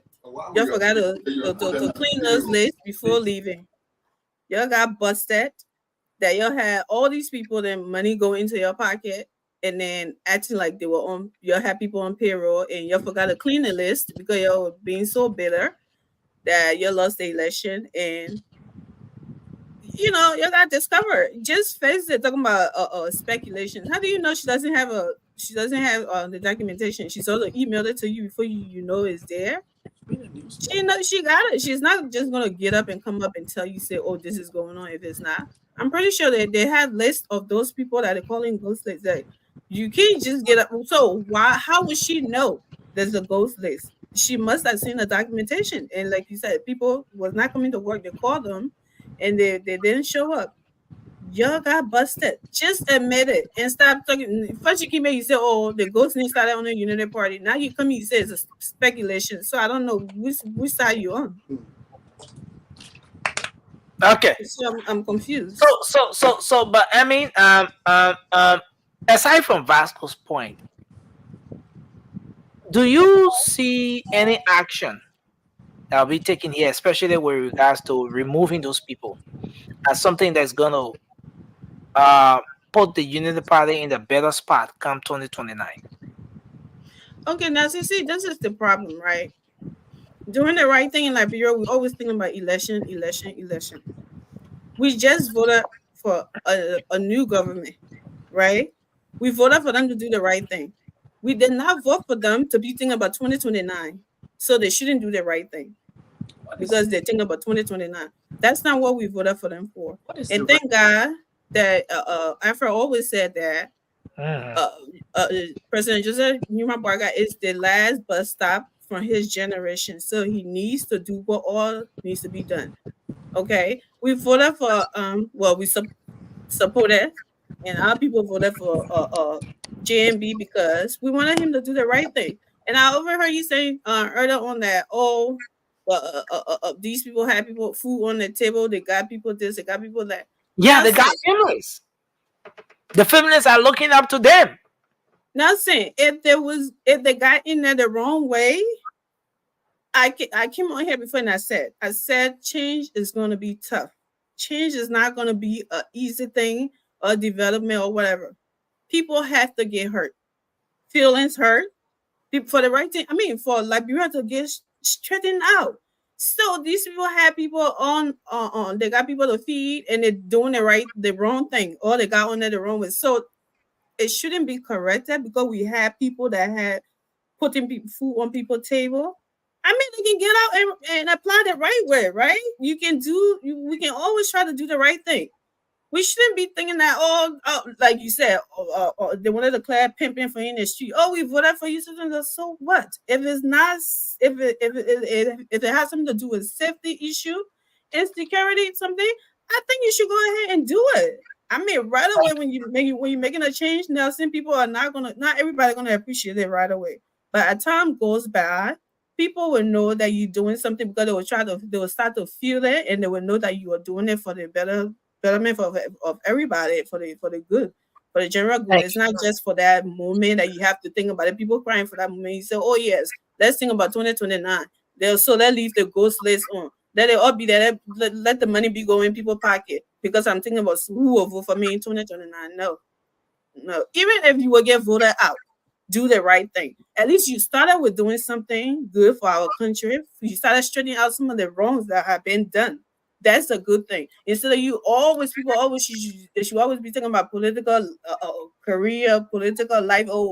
So let me leave it like that. No, I don't think that's a good thing to be doing or to be talking about. Thanks a lot. I mean, now we delve into this asset recovery thing over the entire period last week, and there are some updates.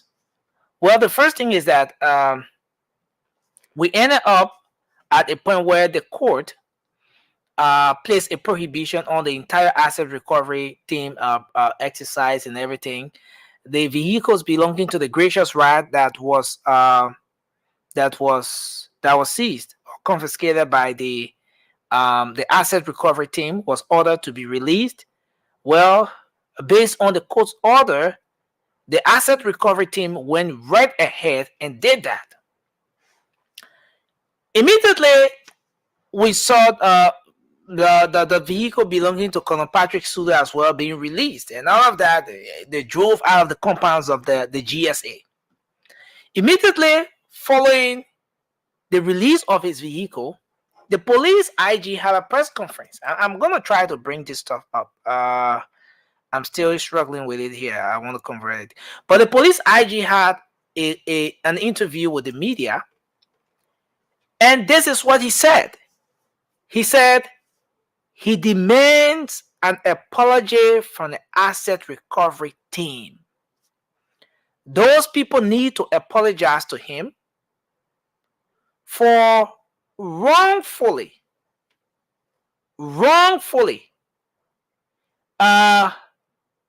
impounding his vehicle when he, former Inspector General of the Liberia National Police, went through all of the processes to acquire that vehicle.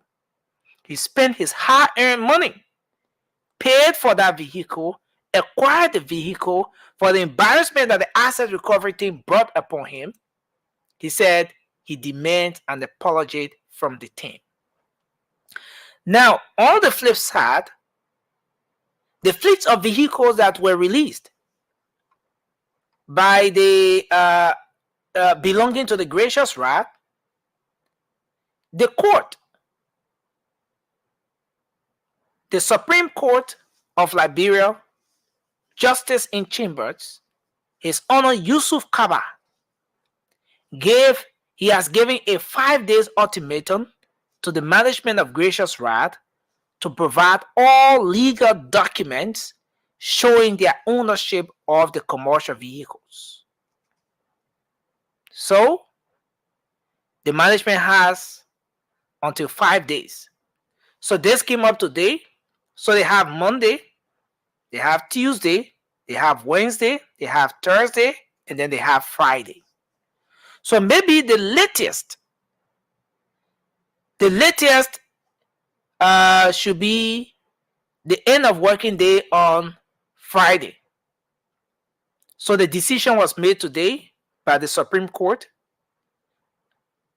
following a conference with lawyers representing the asset recovery team and the legal team of Gracious Wrath. They had a conference. Asset recovery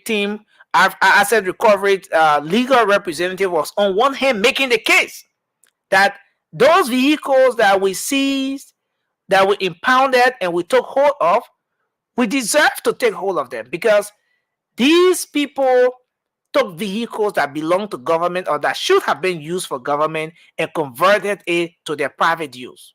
Well, the legal representative on the other side for Gracious Wrath made the case that these are vehicles that are for us, our company, not for an individual like is being reported.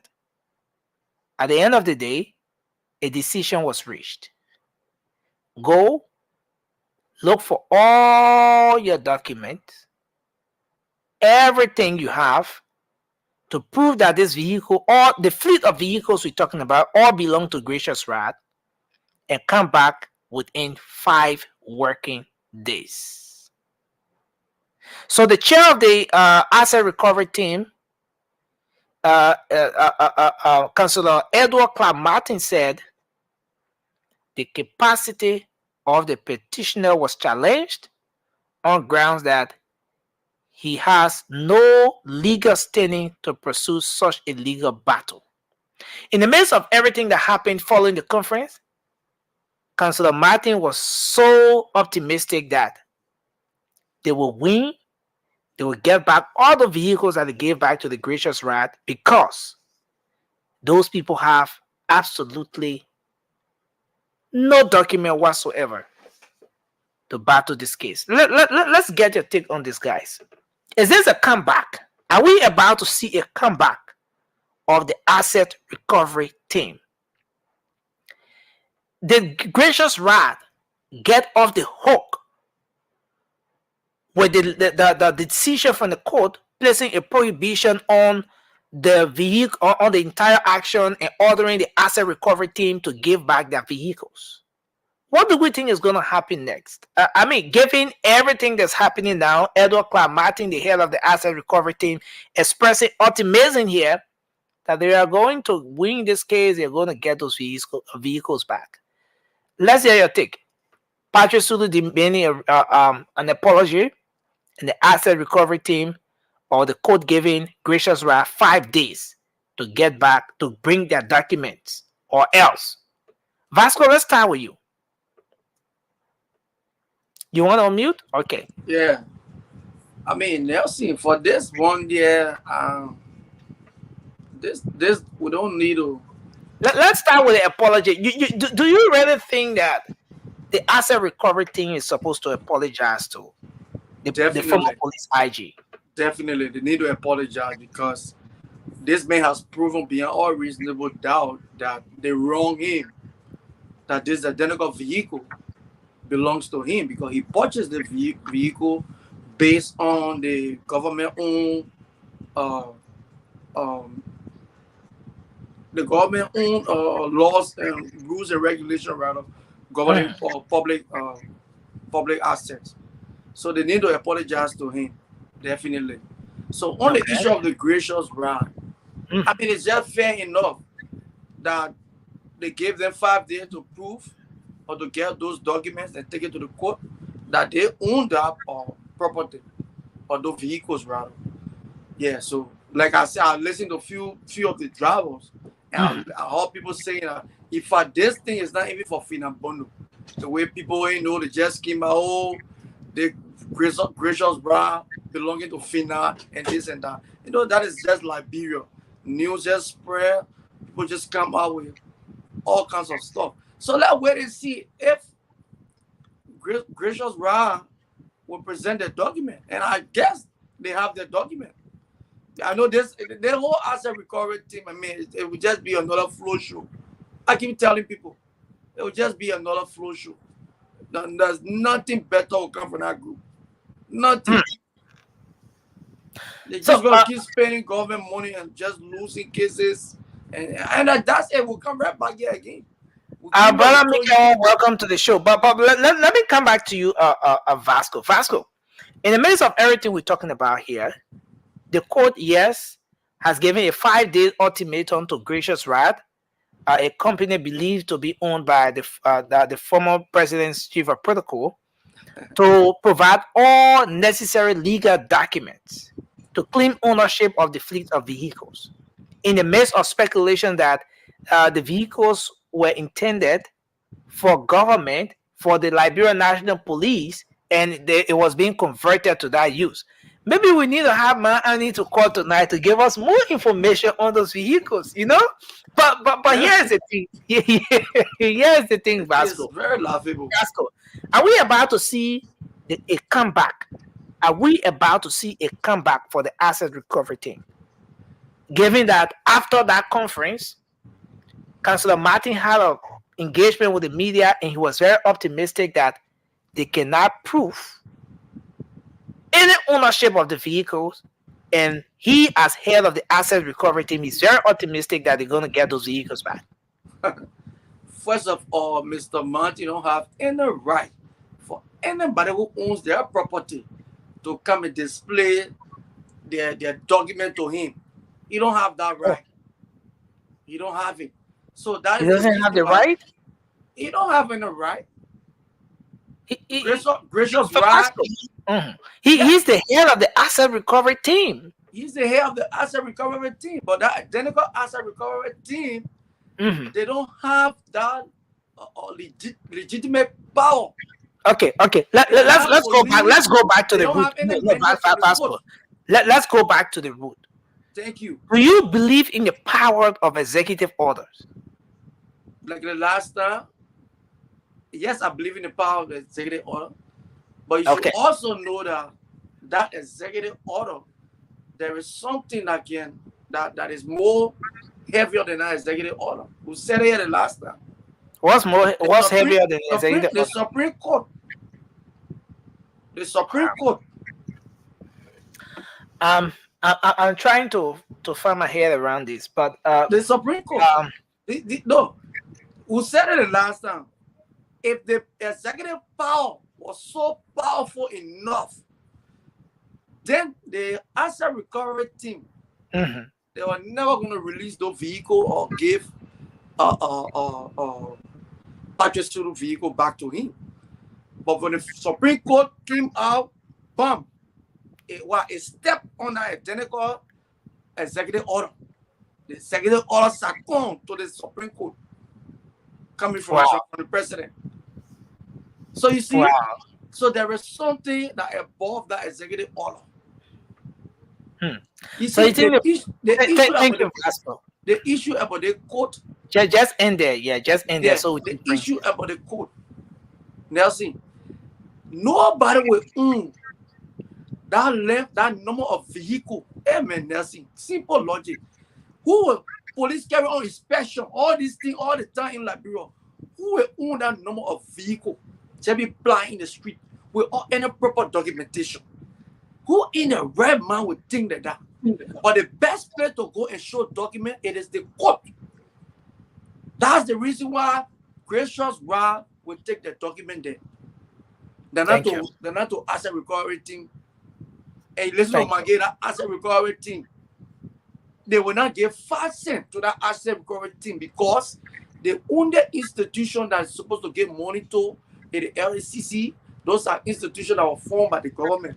They have the thing that asset recovery team is supposed to be doing, that what the LACC is supposed to be doing. So they will not give $5 to that. Thank you.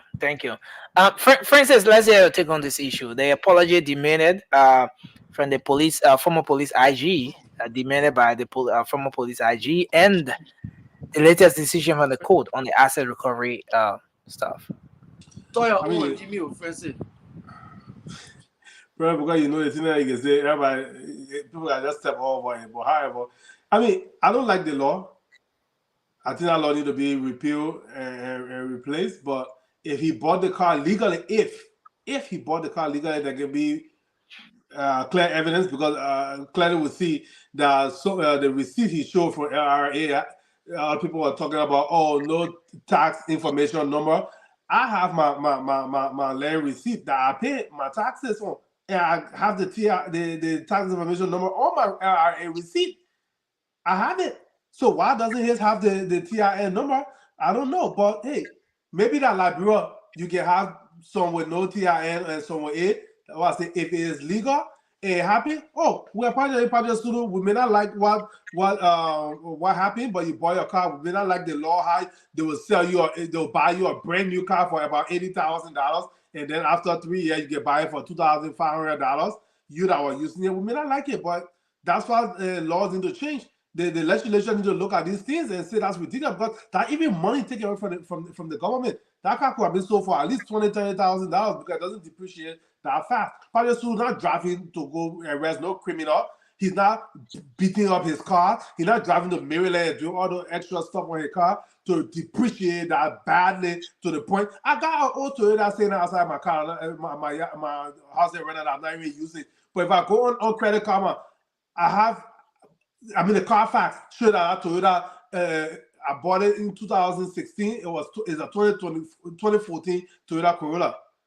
Today, as we speak, that car worth around $7,000. Or Toyota Corolla that beat up. It have over 200,000 miles. So they just look at the value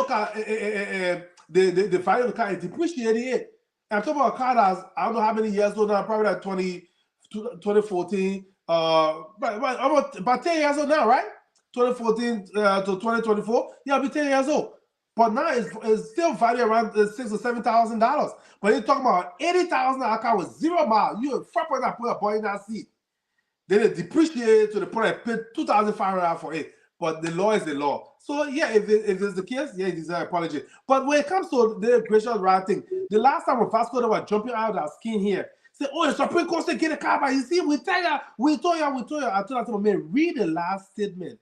The Supreme Court said, return that vehicle, stop all further seizure until further investigation. So the Supreme Court didn't say, give the rabbi as a recovery your law. So the asset recovery is trying to do the right thing. This is the first of its kind on this large scale for Liberia to actually think about holding past government accountable. So there'll be some mistakes. And the asset recovery team will recover from that. That's why now the court heard that case and said, okay, Gracious right, what the asset recovery actually has a case here. So now the burden of proof is on you, Gracious right, to prove that you own this vehicle fair and square, to prove the allegation against you to be false. So we give you 5 days. That's how things right. That's how responsible government work. That's how lawful people, law-abiding people do. So y'all are jumping around celebrating and wasting our victory.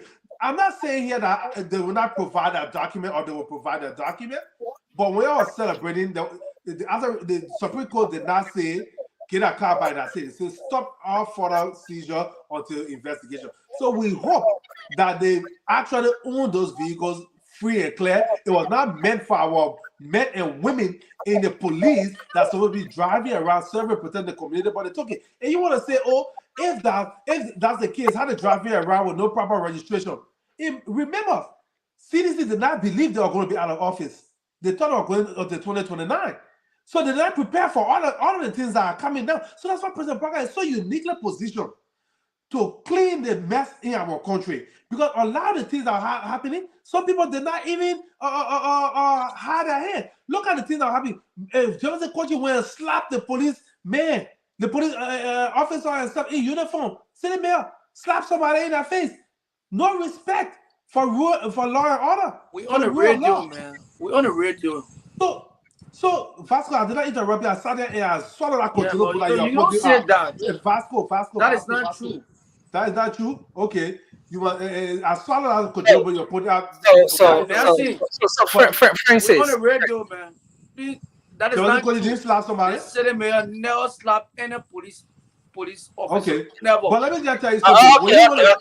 Okay. So Francis, yes. Just conclude. We'll ask Vasco for what happened since he wants to make the necessary correction. Yeah, exactly. But Francis, do you see this as a comeback? Because when the court took the initial action, what a lot of people took onto was that this was a demotivational factor to the workings of the asset recovery team. It would have taken away from the energy that those folks came with to recover stolen assets. Nelson, those people that believe that stuff did not read the court document. If they did not understand. There were probably that Vasco there that celebrated as soon as saw the party say, give that car back. That's right where they stop. Oh, you see, as a recovery, you do the right thing. Oh, they will lose their morale. That's right where they stop while reading. When it said give car back, they forget to continue reading where it said stop off for a seizure until further investigation. They didn't read that part. And when they say until further investigation, that means as a recovery, maybe they made a mistake. They dropped the ball in the way they went about it, but they presented a case to the Supreme Court. That caused the Supreme Court to say, okay, we'll further investigate. And now today we're hearing they say, Gracious right, please present your document. So you see, that's what happened. Who knows what will come out of it, but we'll wait and see. That's what responsible people do. Wow. Thank you. Thank you. Emmy, let's hear you on this one. Then we take Mika one. Oh, Vasco, you want to come in? Yeah, you were coming, Vasco. Let's take Emmy first, then you come in. So, first of all, I don't know why they gave. Well, first of all, there was two numbers in the air about Patrick Sulu vehicle, right? I first heard $5,000, and then the second one is $2,500. So I don't know which one is which one he bought it with or whatever. But as people saying that there was no what is it? IRA, LRA, what is it called? LRA? Tax number or something like that. So if that wasn't on there, something maybe it could be from the World Trade Center, who knows? Okay. So I'm just saying, this government, I don't believe that guy bought that car. To be honest with you, I don't believe he bought it. I think they let him keep it. And he just produced that fake document to say he bought it. But I had something to say about that. So, first of all, our people really have to get up, because these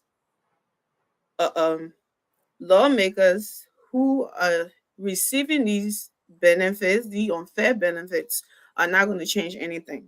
Liberian people need to get up. They need to rise up. Women they going black and roll. Well, army wise doing black and rolls, shutting entire country down. Whatever. This is the time that you need to do it. Okay, black every era for now, Capitol building, whatever. So have those people to change that bogus thing they call law over there because they would not do it. They are the beneficiary of that thing. How can few people in the country be benefiting from the entire country and the rest of the people suffer? That is really, really disheartening. You pay these people all this amount of money, you give them all these benefits, even ports coming in container coming in through the ports, everything is free. But these people who are not working, who are not benefiting anything, they pay for everything. And then after so-called depreciation, instead of you putting it out for those people to benefit, the people that are enjoying it, they keep it. So the only people who are enjoying Liberia is just people that work in government, and that's why everybody wants to work in government. And the only way to change it is to rather protest, because if people, nobody will change this but them. You want protest you want protest on a listen, because if you start a protest now, the protest will don't you think the protest will undermine the very workings of the government you support? It's not undermining the government. That's stop saying that. It's not undermining the government. If the president would tell the so-called lawmakers right now to reduce that salary, to reduce all of the gas slips, to reduce those yard boys in that getting paid in their houses and paying for their homes and all of that. Tell me which one saying that they don't have tried it. Tell me which one the lawmaker would stand up and say those one are benefiting from it would stand up and say yes, we will do this. They will not do it. It has to take the people standing up to these people. I don't want to call them the F names, but when you hear some of these things, they can really get to you. No. I mean, what the latest decision from the court? I'm coming to it. So, and it really need to take the people to do that for people to start for them to stop walking over the innocent people, the common people like that before. Everybody thinks that that's the only way they can have a piece of their country pie to work in government. No, everybody should benefit from it. Like I said, I don't think if that is the law, if this man shows everything that has everything on the legit thing on it, I don't know why they took it in the first place, but it must have been because I don't know, something was not right about it. And if they find out that he produced paper that something, so then why is he asking for apology? Maybe something was not right about the car. That's because the video that I saw was that if you come and produce a proof that this vehicle was something to you, that's what the guy was saying. They will return your vehicle. So what is that he needing apology for? I don't understand it. Okay. And I don't know who is it? What Gracious Ride, whatever it is. What is the name of it? Yeah, that's Gracious Ride. Okay, so I don't know the full story about it, Gracious Ride thing, so I don't know how to respond to that. But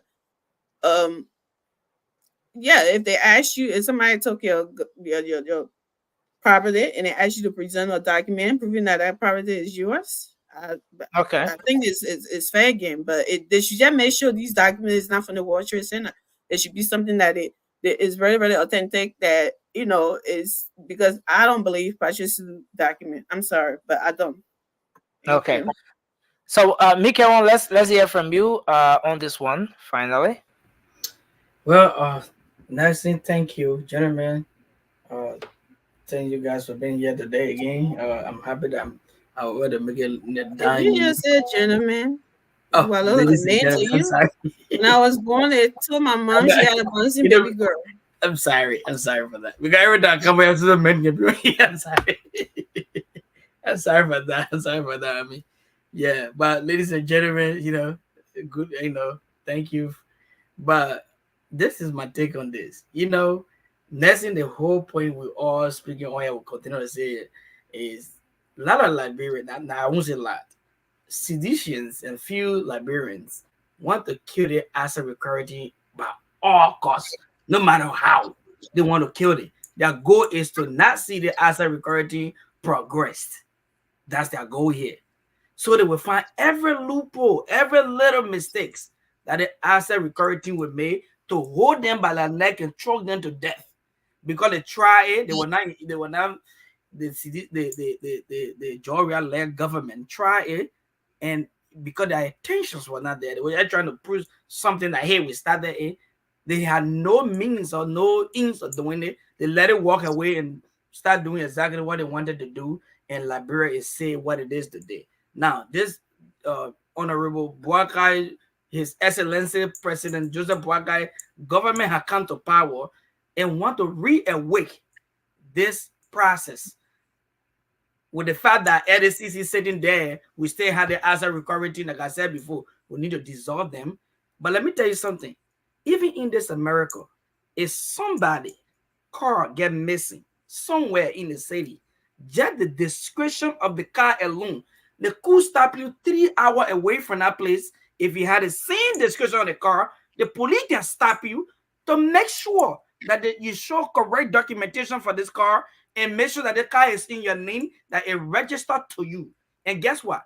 If you're driving that car, even if it belongs to your family member, but it just happened that you're driving that day and that car got missing somewhere else, but all the police around the area got a report, they're going to stop you until they got thorough investigations through that particular stop. That car belongs to your family member, like driving that you don't own it, that your name is not on that paper, or that car you own it and that your name is on that paper before you move away. But the first time the assets recovery started this in Liberia, they make it sound that they committed the worst crime ever possible, ever. But the one thing we forget to understand is these are government property. And we know some people in the country owns them. And we have some descriptions of those people. So they have all the right to be stopping people in the street to make sure they identify your car informations. If it's not right with them, they seize that car, they put it one side until you get to the court. So they had that right. But since they were appointed by the executive order and all that, they're trying to bring the fiasco law that we have in Liberia, that nobody abide by it. That somebody said on the show the other day, like, listen, Liberia got a system. How good of a system if it's not happening, nothing is not working? How good of it? Now, Mikael, yeah. Is there any reason? And I've listened to you, and you've put forward some very important points here. But is there any reason why the former police IG should not get that apology that he wants from the asset recovery team? Absolutely no. Why? First of all, they may be identified one of those people that have one of the vehicle or the government property. But he said he presented all of his documentations. He presented all of the documents, every single thing to authenticate that he's the legit owner of the vehicle. Okay, you should not have no apologies because why? The asset recovery team was right to carry on the actions to carry on until proving guilty or innocent.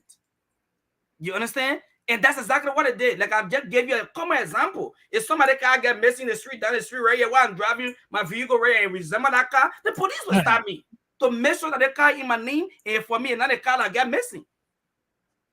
Everybody that's saying that in America, they knows that. They know it.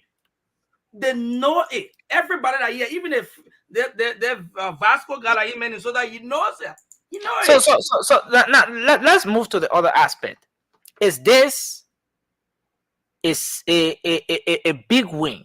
Are we about to see the asset recovery team make a comeback? Gracious Wrath is one of those entities that was affected by the operations of the asset recovery team. Believed to be owned by the former president's chief of protocol, fleet of vehicles belonging to Gracious Wrath got seized. They were impounded, taken to the compound of the GSA. In no time, those vehicles were released on the order of the court. A lot of people saw that as a demotivational factor, that it would have further weakened the asset recovery team, stop them from doing the kind of work they were doing with the energy they they exerted from the very start. But looking at this latest decision from the court today, the court said, following a conference with the legal representative of Gracious Rad, and that the legal representative of the asset recovery team, the court ordered Gracious Rad to go within 5 days. A 5-day ultimatum was released by the court so that they will go and provide legal documents to prove beyond all reasonable doubt that Gracious Rad is the owner of those fleet of vehicles. If not, then further actions will be taken. But is this a comeback?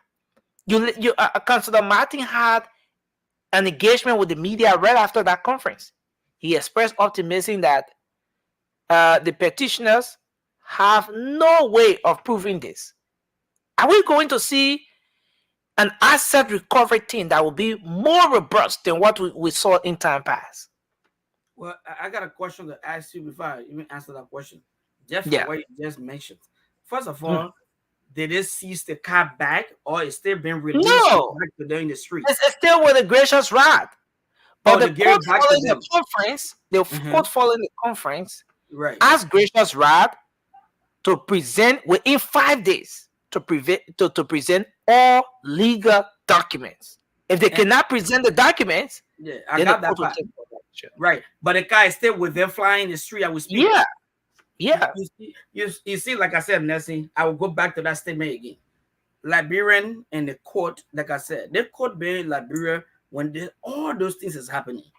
You understand? And they are never, even the LDCC we're talking about. I don't know for fact whether LDCC take case to them or what, but the court had never been effective. That established that fact. Now, the court, the fact that Mr. Honorable Bwakai, President Brakai appointed this group, they're trying to show some level of responsibility or something that they say we are the last say in the case and all that. Now, if you know, Assets Recovery Team brought this assets to you and said, listen, we believe and have some documentations, even though it's not 100%, that this property might belong to the government based on what we got. Now, somebody came in, y'all thought whatever you have to say, and released the thing back to the people. And he coming back again and say, oh, the person got to present all the paperwork before we make sure that thing for you as it continue to fly in the street. The court is not doing the assets recovery from my own statement. Let me say from my personal view, no justice. There was no need to release the car into the street if you still got little doubt about it. Because everything in the court system said until proven beyond reasonable doubt. No, but again, you are innocent until proven guilty. Yes. Mikon, you are innocent until proven guilty in a court of competent jurisdiction. Right. But you're not supposed to release it, though. You're not supposed to release it on why it be flying the street. Because why? Are you saying that the court or the asset recovery team should have held on to the vehicles and the court remained silent, or the court ordered Gracious Rad to go and get their documents while the asset recovery team is still in possession of the vehicle? Is that the point you're pushing, Mikhail? I just want to get you from that aspect. It's the two-way street here. Let me make myself clear. You understand? The two-way street here is, did the asset recovery team just walk out and collect the document without, let me say, the assets without any proof for identity or any proof for evidence and nothing? I mean, just a little paper to say, listen, we have gathered this information. This is what we got. This is the reason why we're possessing the car. Because, for example, let me give you one example. I have some things I got car in Liberia. Let me just say that, right? If I'm driving my car right now, assets recovery just can't just take my car on me without even showing me at least something, whether wrong or right, to say, Mika, boy, we're taking their car on you because why? It looked like the government car that we had, and this is the proof, or this is the paper where we got pertaining to this vehicle. Okay, until you can prove all right, the car will be back into the police station for now. Like I just gave you an example in this America that we all live, everybody that on here, if they live in America, they know exactly the system I'm speaking of. You understand? If the asset recovery did not do that and just went on and collected people property, then in that aspect, yes, they gotta release it up to them. But if the asset recovery have reason enough on paper to prove that, let me say, to just prove at least some point of it, to say this is the reason the car resemble the car have been stolen down the street, and this is why we're arresting it until you give her the proper documentation to this car that you own this assets. My brother, is not yours until then. The government had that power. But now, right now, like I said, everybody going like Bredo for the asset recovery not to ever work. Majority of them, especially the CDC-led government people. And that's the next place we're coming. We're going to end up on this note. Let me start by asking Vasco this question. Vasco, why is it that most officials of the CDC reject war crimes court, or let's say support war crimes court, war and economic crimes court, or they reject the asset recovery team? Now look at this newspaper publication on the screen. Daily Observer. Go to the date it was published.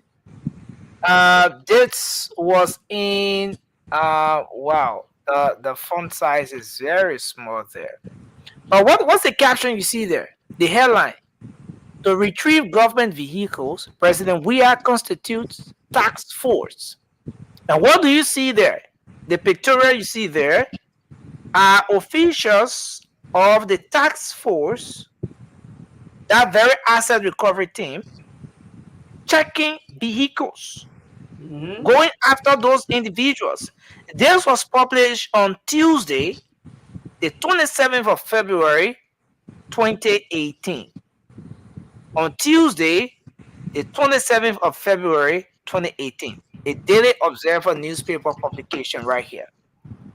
Why is it that most officials of the CDC will kick against the asset recovery team or the whole idea of asset recovery, or they embrace the war and economic crimes court? Let's start the conversation with you, Vasco. Just 1 minute each on this, and then we let me correct you. You made a mistake. They do not embrace the economic crime code. They only embrace the war crime code. Let's get that right. But that's what the guys have said. Even my Gilmore. They pick and choose. They pick the economic part of it. Economic crimes court. Who pick and choose? Senator, how do you call him? Reverend Francis Afoko. He said he supports war and economic crimes court. A lot of the guys.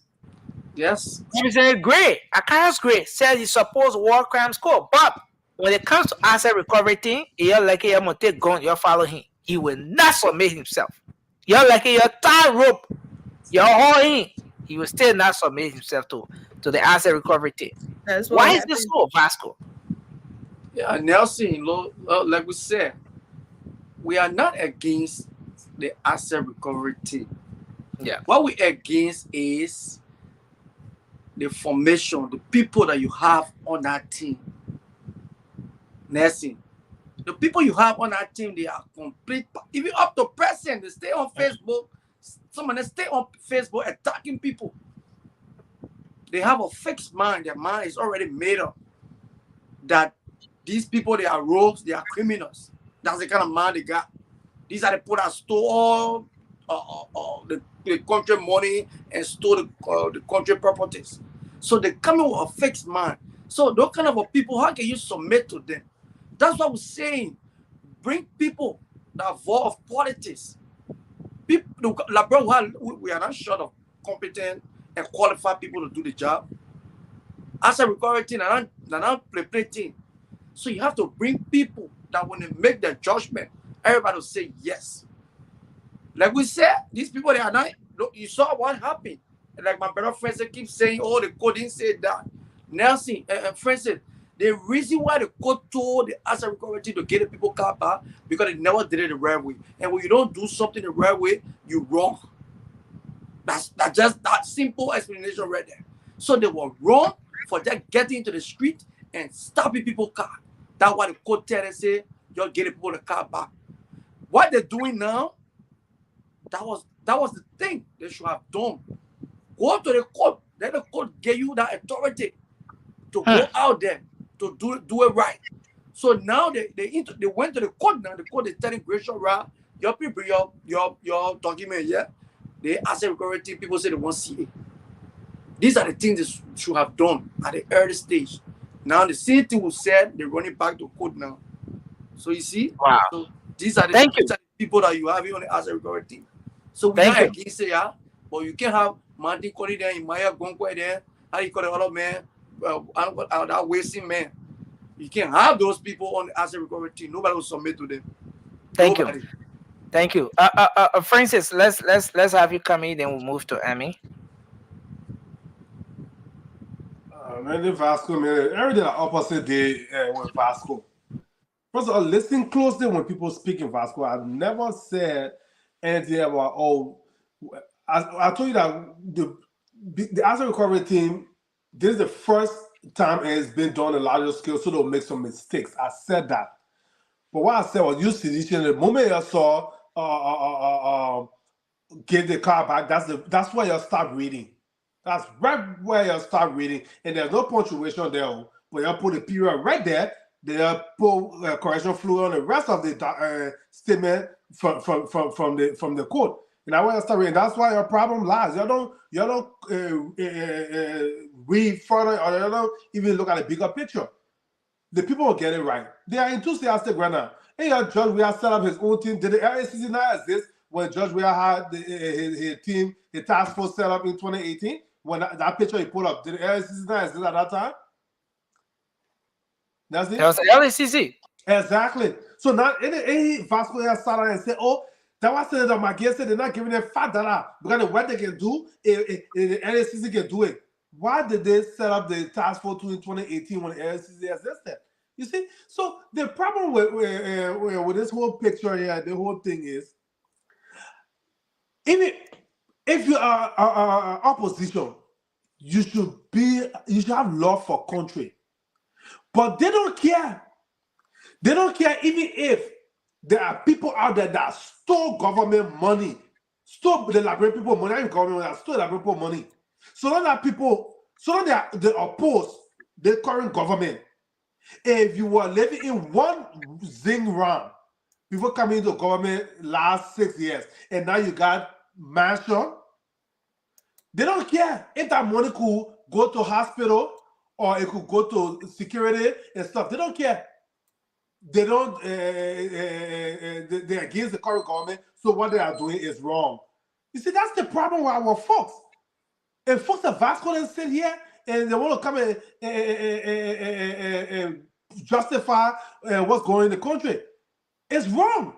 If President Barker is doing if it's happening now, the next government that comes, they should order this current government too. Because every penny that is taken away illegally, there's some child that is not getting health care. There's some security that's not wearing uniform. I said security, like police people uniform, blue, tan, or purple. Because being in the sun so much, they're not wearing wash it, and stuff like that. But you're not looking at all that stuff. You got to talk about, oh yeah, I against you. So it doesn't matter what you say. Sometimes the system will not be perfect, but we got to tweak it. And that's what the legislature is there for. They can subpoena these guys to come. If you didn't steal the car accuse you of stealing car, you can show evidence that you didn't steal it. So it doesn't matter Martin calling them, being stated on Facebook, saying a whole bunch of stuff against the CDC government. They cannot plant or mansion. They cannot accuse somebody who stole or stealing or getting a mansion that are living in Zigran when you're not living in mansion. Well, I say, okay, go take the mansion that you think I own illegally. So don't say anything. They can subpoena the report, they can say for the legislature, and they can be investigated publicly for witch hunting. That's what you see, witch hunt. But yesterday, running around, calling a chicken, you're in the interest of the library people. Thank you very much. Thank you, Francis. So, Emmy, take a 1 minute, and then Mika will take a 1 minute, and then we'll wrap up for tonight. So, you ask some of us why citizens are against. Yeah, why is there some top officials of the CDC are against the asset recovery, but they are all in when it comes to war crimes court. Is that a trick question? Why are you acting like you don't already know the answer? Anyway, I'll do you the favor. Stay out of this. You neutral. That's what you want to play, right? Okay. I know why they're doing that because they know what they've done. That's why, Nelson.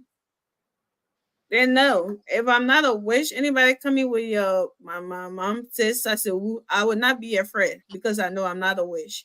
Okay, so they know why they're against it. People like McGill can stain will not give anybody. You know where you're running from, Mr. McGill. We all know if you couldn't even afford to what a gas or get a car that bury your mom in a whole house, I would call it a house.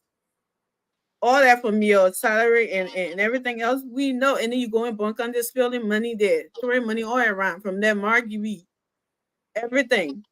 And somebody want to sit here and tell me, Miguel say he will not give people money. That Miguel bank we going to Vasco? No, we're not going to his house to go take money from there. Okay, so he like it or not, stop focus that thing he talking that nonsense he talking that. Let it get ready for him and have his name on the list and say he's not turning himself in. You think that this gangster paradise they were running 6 years ago that was still going on? You got the law. 1 minute you're for the law, the next minute you're against it. We will not turn ourselves in. We will not turn out what? Is he the law now? He can decide not to turn himself in when the court say he needs to. But then when it comes to access recovery, oh, you need to go to the court. You need to do, people taking people saying you want them to go to the court.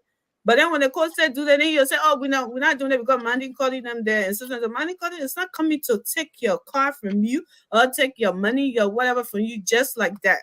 Without him doing the do like everybody have already said, told you over and over and over again. They can even bring that I don't like some of these people and for what they've done to the country. I can't just go and go confiscate somebody's property without the right documentation, without the proper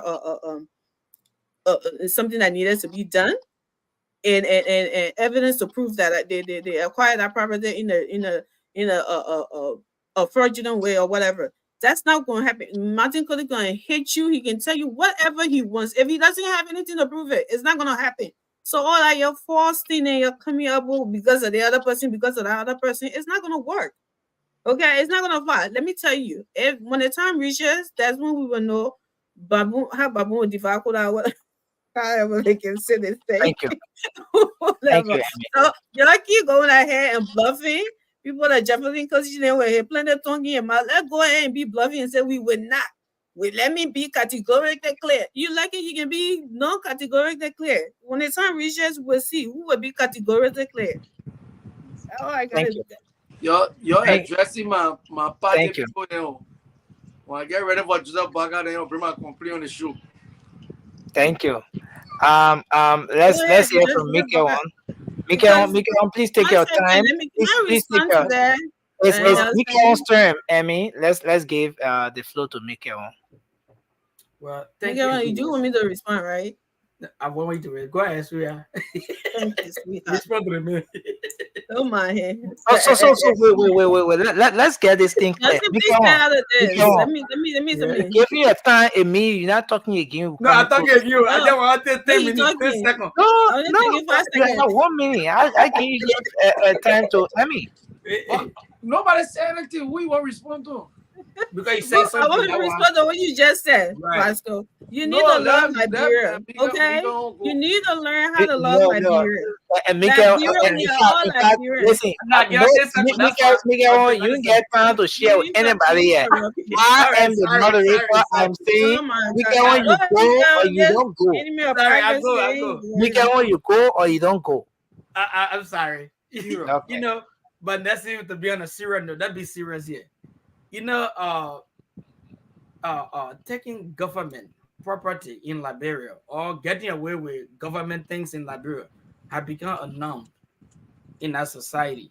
So people do things with impunity in the street with things that belong to every Liberian citizen because government is for everybody.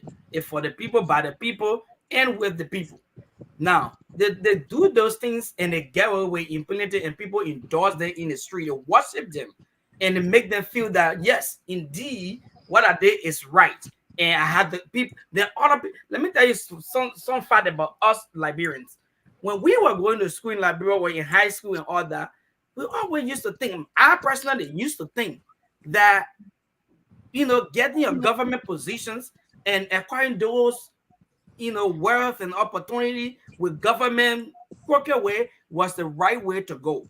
Because always was it that only the man that next those to all life to study because he gave you a life through a fence, part of a fence, behind a fence, so sit down and study. Not knowing that the thing belongs to us as Liberian citizens, but the dude just got an opportunity to get away with it and getting away with it, enjoy it, and he and your family enjoying it, and we gotta steal part of it. And even when they see you doing that, it become a problem. So those things have become unknown in Liberia. So your questions as to why they against the asset recovery thing, as to the war chronicle, think about it. Since the war fought about 16, 20 something years ago, how many of those people are already involved in the war right now, presently in Liberia? Count them. You can count on your finger. Most of them have died. Now, how many people are the war chronicle coming against? Like I told you the other day on the show, the major part of the whole economic crime, let me say war crime, economic crime for Liberian people, and they're not getting it straight, is the economic crime side of it. I'm not saying the war crime is not important, but how many people you still got to deal with? You don't got much of them. You don't got many of them left. Charles said are in jail. That enjoying study is already old. The rest of them, they're advocating, they didn't want in the Senate, they didn't want to sign the paper. The paper saying that with them there. So how many people in reality they advocating for the war crime or to count or not? Everybody for it. The entire Liberia for it because the people not many now. But the economic crime side of it, if you just ask Liberian right now, you know how many people will be against it, but they're not understanding the economic side of it. The only thing they focus on in Liberia right now is the asset recovery thing because after the previous government that just left. Because let me tell you, before you start with a crime, you got to start somewhere. We got all evidence right here that want to start with. That they don't want that. They always refer back to why you can't go to Ellen people.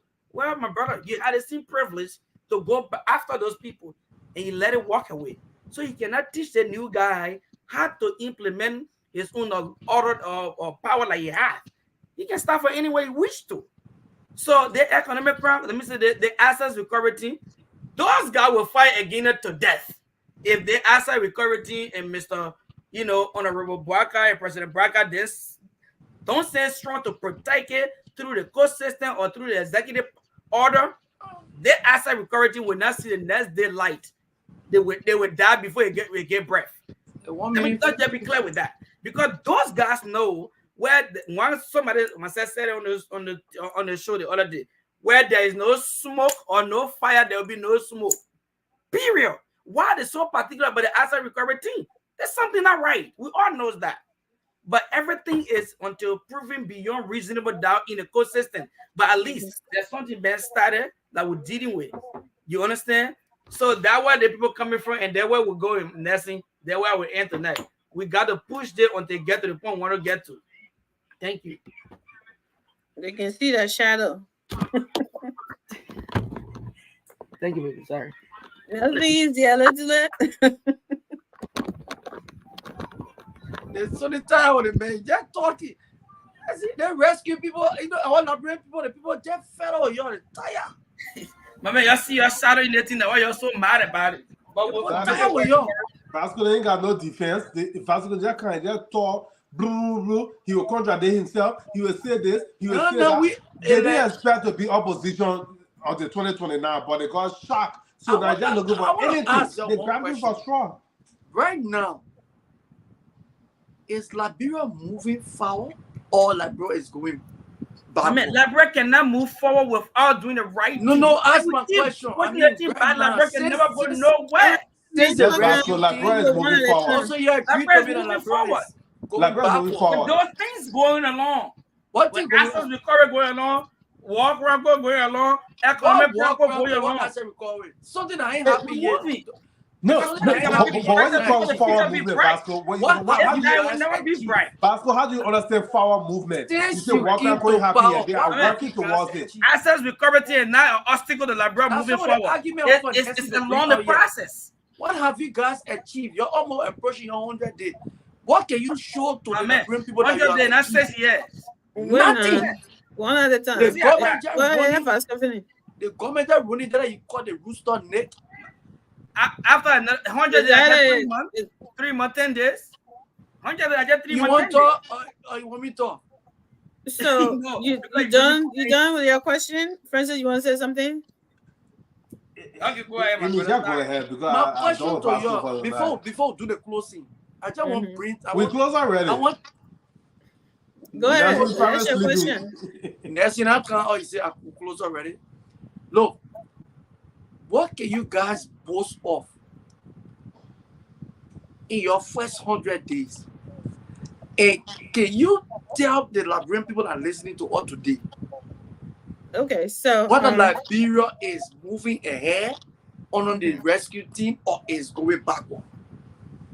Okay, Pastor. I mean, you're honest. You're any question today or what? What I keep asking. But listen, I know. Let me sit my own damn. Other people can come in. Roscoe, when you're running a campaign, right? From my little man understanding, I'm not a politician, but I'm pretty sure, right?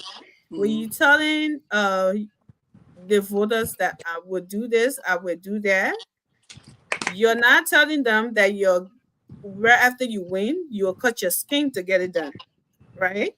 You know what's supposed to be in the caucus or whatever bank account or whatever thing. Those are the things, the resources of the country is what you are depending on and telling the people that you would do this, you would do that, you would do this. Now, after you have come to power now, and you realize that what you were expecting was looted out of that caucus, and you have to generate money for you to be able to do those things. It's not like you will not do it. You will do it, but you have to, generate money from somewhere in order to get it done. You can't go and cut yourself. You can't go take a steal from somebody to get it done. No, you got to raise money to get it done. So you ain't achieving. So that means you ain't achieving. Let me finish. You ask your question. So you have to do that. I just follow up.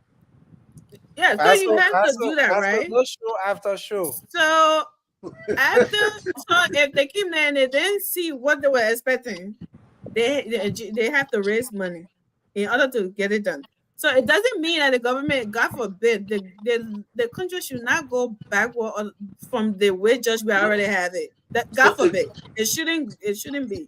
There's no way. You're doing well. You're going to Livingston. Of course, it's going in front. Is everything perfect? No, not yet. They just started. They're still getting things together. Of course, it's going in front.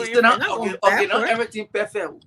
I agree. It's not everything perfect. Which one is the thing perfect? Nothing is perfect yet. They're still getting things together. Vasco, I want to say thank you, Emmy. Emmy, thanks for responding to Vasco, trying to fix things. I can see you got all. You're trying to fix things. I'm not trying to fix things. I'm trying to tell Vasco the reality. I'm not trying to fix anything. I want to say thanks to everyone tonight. Vasco is not going to hold us again. Thanks to everyone tonight. Thank you, Francis, for being here. We appreciate you. Thank you, Mikael. We appreciate you, brother. What are you doing, Nelson? Have we closed? Yeah, we've done our closing, right? No, we did not. Well, can you put my Christine picture, daughter picture? I'm saying you put what we did closing. Can you do that? I don't know. I guess I haven't been on here for a while. I don't know what closing looks like. But... Okay, so guys, just take 1 minute to do your closing quickly. Let's start from Mikael, Vasco. You want to know what to go 1 minute? My man, I know 1 minute. I never shut up. but well, gentlemen, thank you. Good to be with you once again. It's a good time. Thank you, Nelson, for bringing me on. The only thing I want to say is, Liberia, this is a new beginning. Change don't come easily. For people to embrace change, it's always a difficult thing. But when you start it, don't go back. Make sure wherever you start in the life, they say it easy to start anything, but the beginning of the end of everything is what make it important or what make it valuable to where you started. So starting is not anything, but the end of everything that you started is what make it important or what make it valuable to people. Now, new government is in place. The government, I call it, pass executive order or give executive order that the property that been stolen from Liberian government so long, and at some point Allegedly. I got to this point I need to be investigated so we can get some of it back for the Liberian people. It's a new beginning. Allegedly. It will be very hard for us to do it, but listen, let's get it done. We should not be against the assets recovery. We didn't come to wish harm anybody. We are here to take Thank you. Liberian property from people. So let's get it done. And then Liberia, we speak for Liberia. We are here for Liberia. We're not here for individual.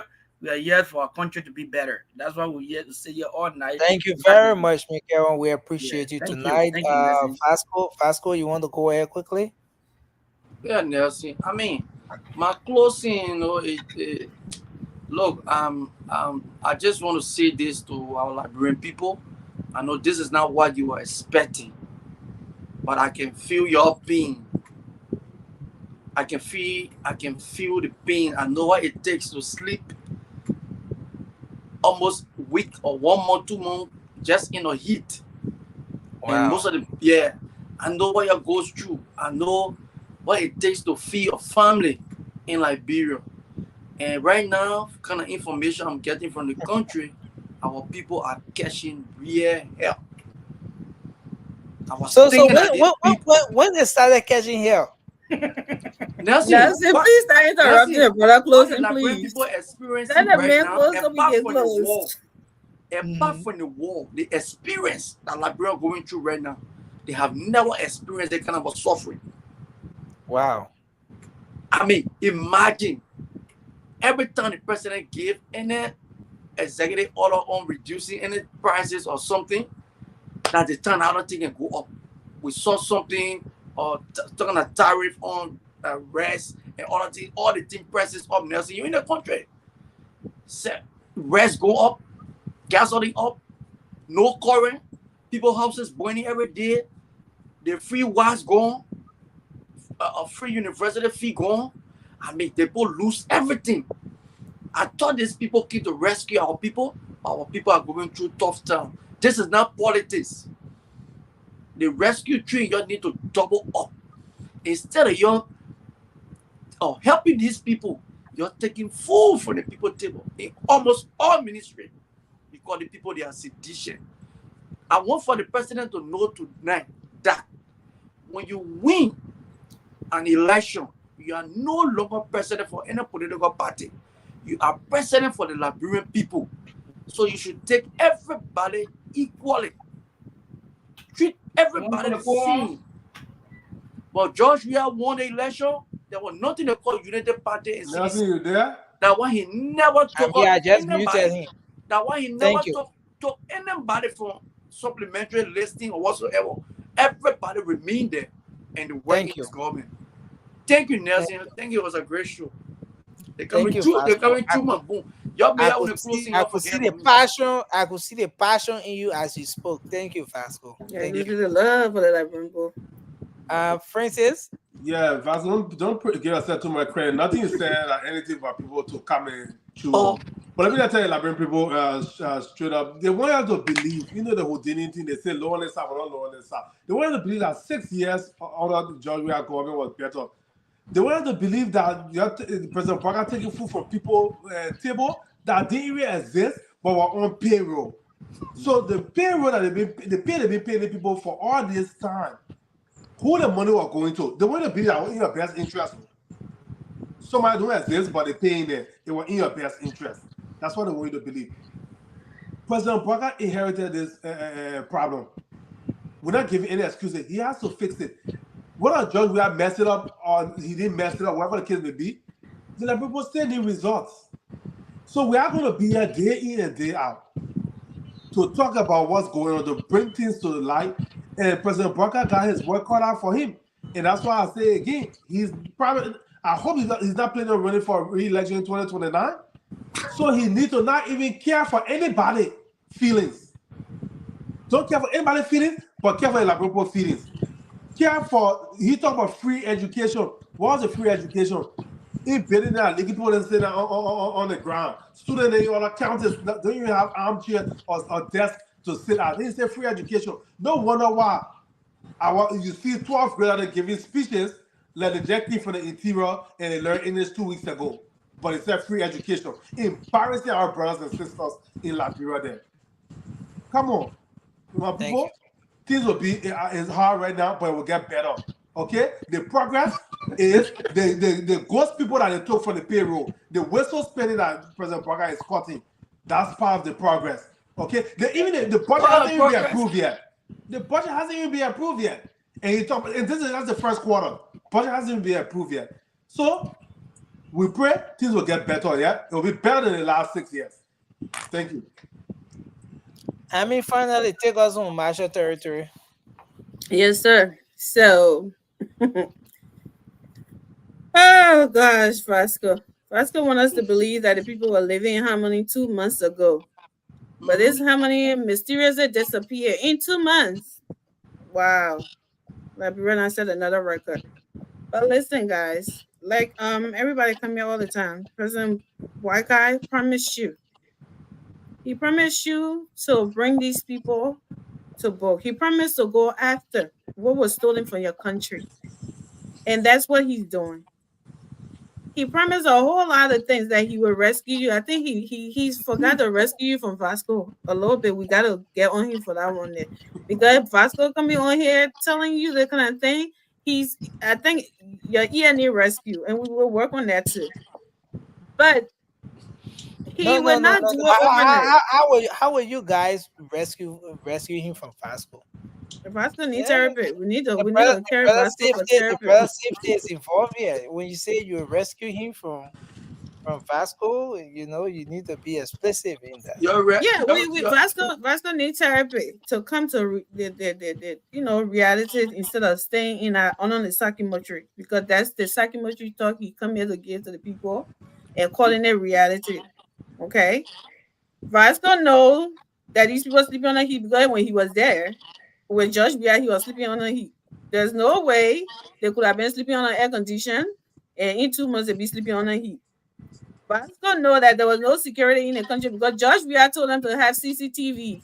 When everybody started crying, we don't even have electricity, and people were sleeping with knives on their side. So the Judge Bia miracle that he had in the country, that gold and silver and gold that he had that Vasco talking about, it was all between the CDC government people. That's why they're so afraid of access recovery and all of that. And they everything they see, they're seeing ghosts. Only that one can see ghosts while they're still living. Nobody else can see it. So we need to rescue them from Vasco. Rescue that ES from Vasco. Okay, the rescue mission is complete. The country has been rescued. The next thing is to fix. And how can you do that? It's going to take time. You can take 1 second to break down a house, 2 hours or 1 hour to bulldoze a house and break it down. But to rebuild a house, it would take months, if not years, to do that. Everything is not just going to be bread and butter in 2 months. Absolutely not. Even in the US here, it doesn't work. It doesn't happen. The US, I got all the system and all the money. No, you will probably like 2 years or 2 before you start seeing a difference. They're in a poor country like ours where they are looted and destroyed. That people will come and you see something going on in 2 months. Like people knows better. No amount of politics can put the people against our government that they voted for. They know better. They're not here to come. When was Vasco talking for the Liberian people? When Judge Bia were riding private jets, when Judge Bia were going for 1 month to go watch his son play a football, with the Liberian people money, they were hailing him, saying he's doing something good. People like Vasco, then they just want one man enjoying because they like the man and everything. Then everything is okay. But somebody else get there, they want to fix it. They're taking their time. They're going through the process. Then they want to come and be criticizing. That is such a hypocrisy. The hypocrisy of it is what I can't stand. And that's why I said we all need to be Liberians and not politics and be oh, I'm sedition, I'm dishing, I'm dashing.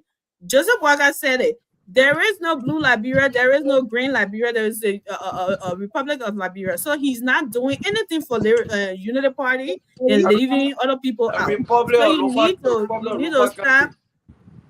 You need to start telling people that he's not looking out for Liberian people because they are sedition. No, he's not looking at sedition. Sedition are taking themselves to be someone else, that they are taking themselves different from being a Liberian. They are the one that separating themselves, not the president. So you need to stop saying that, and the Liberian people knows better, and they know that president is working for them, and things will get better as time goes on.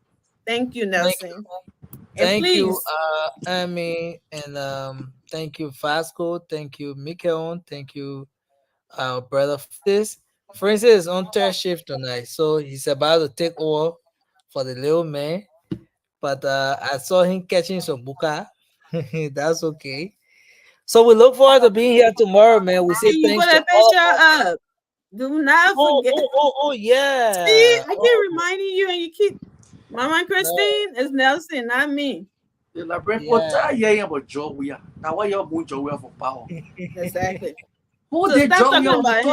You the same person that try to bring them. You the same person I keep bringing his business out. You the same person that try to do comparison when they were nothing. Joe, we already do it the real way. Why you're moving? Yeah, that's how we take gotta get a chance to do the right thing. They're government for 3 months. Something about this government for 6 years. Give him chance, he will get it done. It's not going to be done in 3 months. The drug party they're arresting drug dealers. They're putting in jail. You're free drug dealer. Okay. Show me a video where Joseph Waka told Liberian people that in 3 months I will face everything that George Weah had broken down and destroyed. I'll send in a jar room. Everything. When is Zogo in the street? You see Zogo, I mean that's Zogo, but the drug, the Vasco, the people you just see on Facebook, headbutting a wall all the time. You just see at least once where are they? Okay, why are they now? In the chat room. Why are they now? They are busting more drug dealers in 1 month. Then you guys did where? The entire CDC government. Oh, you can't see. Also, you're blind now, right? Did you ever see Jefferson Koji in the street of Monrovia cleaning up? Have you ever seen that in 6 years? It's happening now. No, the city is dirty. Yeah, because the city is completely dirty in the city. Because you left it dirty, that's why the government left it dirty. This whole thing said that you have a or the party. Let me put yesterday there be sitting in filth. That y'all be getting tired for fever. When people kind of clean drug, they didn't clean the city. It was stink. Like that, the party kind of do well. But y'all still put it there. Y'all be getting malaria and tired for fever. Y'all be putting it there. So still, the party do nothing. Joe is to put it there in the street. Joe is to put it there in the street. I want the laboratory to win a whole string of black. Incompetent city mayor. Yeah, they were black. Mayor to put it clean the city. Okay, so what a new city mayor just in 2 months? What city dirty? But you saw how they did. They cleaned the city. They said it clean. They said it cleaner than what it used to look. Everything is not done, but it's cleaner than what it used to look on a Jefferson Kochi. He got his hands up like they're running around like he running political party. He didn't know you were running a city. Our city on the CDC says, we're very clean. Look at your Michael McCarthy. But I feel sorry for how you live. Very clean. Prince away. Then you go ask Ambassador Michael McCarthy. Then he tell you how dirty it was. All the septic tank boss. What thought they just running all over? It just happened 2 months ago. It just happened. Today, this afternoon, right? It just happened. The fact that the government for 3 months. That's what I said. We need to rescue the people ears from your lives. You can check the time. The same people that used to dry your face. That really can't lick your face. So you get our same people. Chicken lick his face. Like chicken lick his face. Your government don't have no plane. What is this, Nelson? That's not political, man. We got a picture. That a ghost lives there. There's it. Guys, no, I beg you. I don't know who's living. One of y'all one living and y'all can see ghosts. But Vasco. how can your government leave power, then the next thing that kind of ghost listing? Oh, Listen, Listen, you see the United Party people, I know the people Answer the do. question, brother. We are There was no constitutional. ghost under your Let's body. hurry up. See your birthday picture. They Please, about did to you bring my fufu? they about to employ another How many 50 person vehicles? Ministry of State. Your conversation. okay. So just before we go, let me put Lane this. like fuck. Did you bring my fufu? I told you to bring me fufu. Madam Christine, Emmy, let me put the photo up. You give the Kristen message. Shirley. Okay, Madam Christine Sirleaf. Her grandson's birthday is today, right? Was it Yesterday was her daughter and her grandson's birthday. her daughter and her grandson had birthdays. She's an ardent follower of the show. This is her grandson. This is her daughter and her grandson. They had their birthdays on yesterday. We wish them happy belated birthday. Yeah. We wish them all the best as they go ahead celebrating their birthday today. Madam Christine, if you're there, thanks for being an ardent follower of the late night show.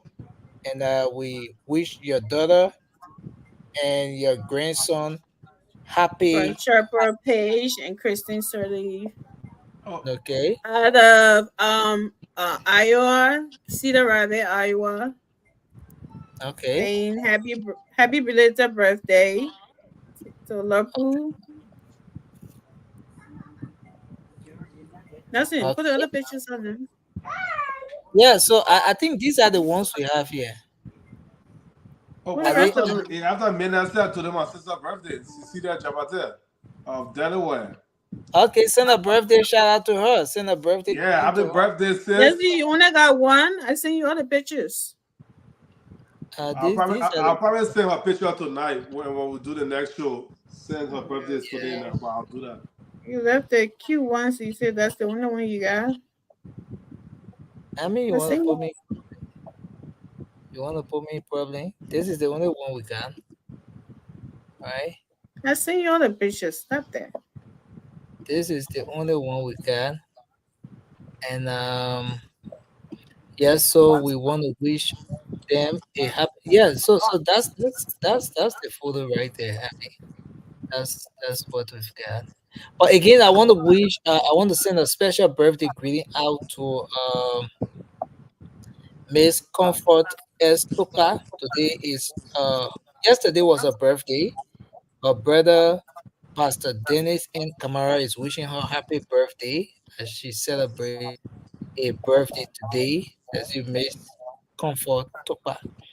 And yeah, so that's how we like to go. Thanks to the folks out there. Emmy, thanks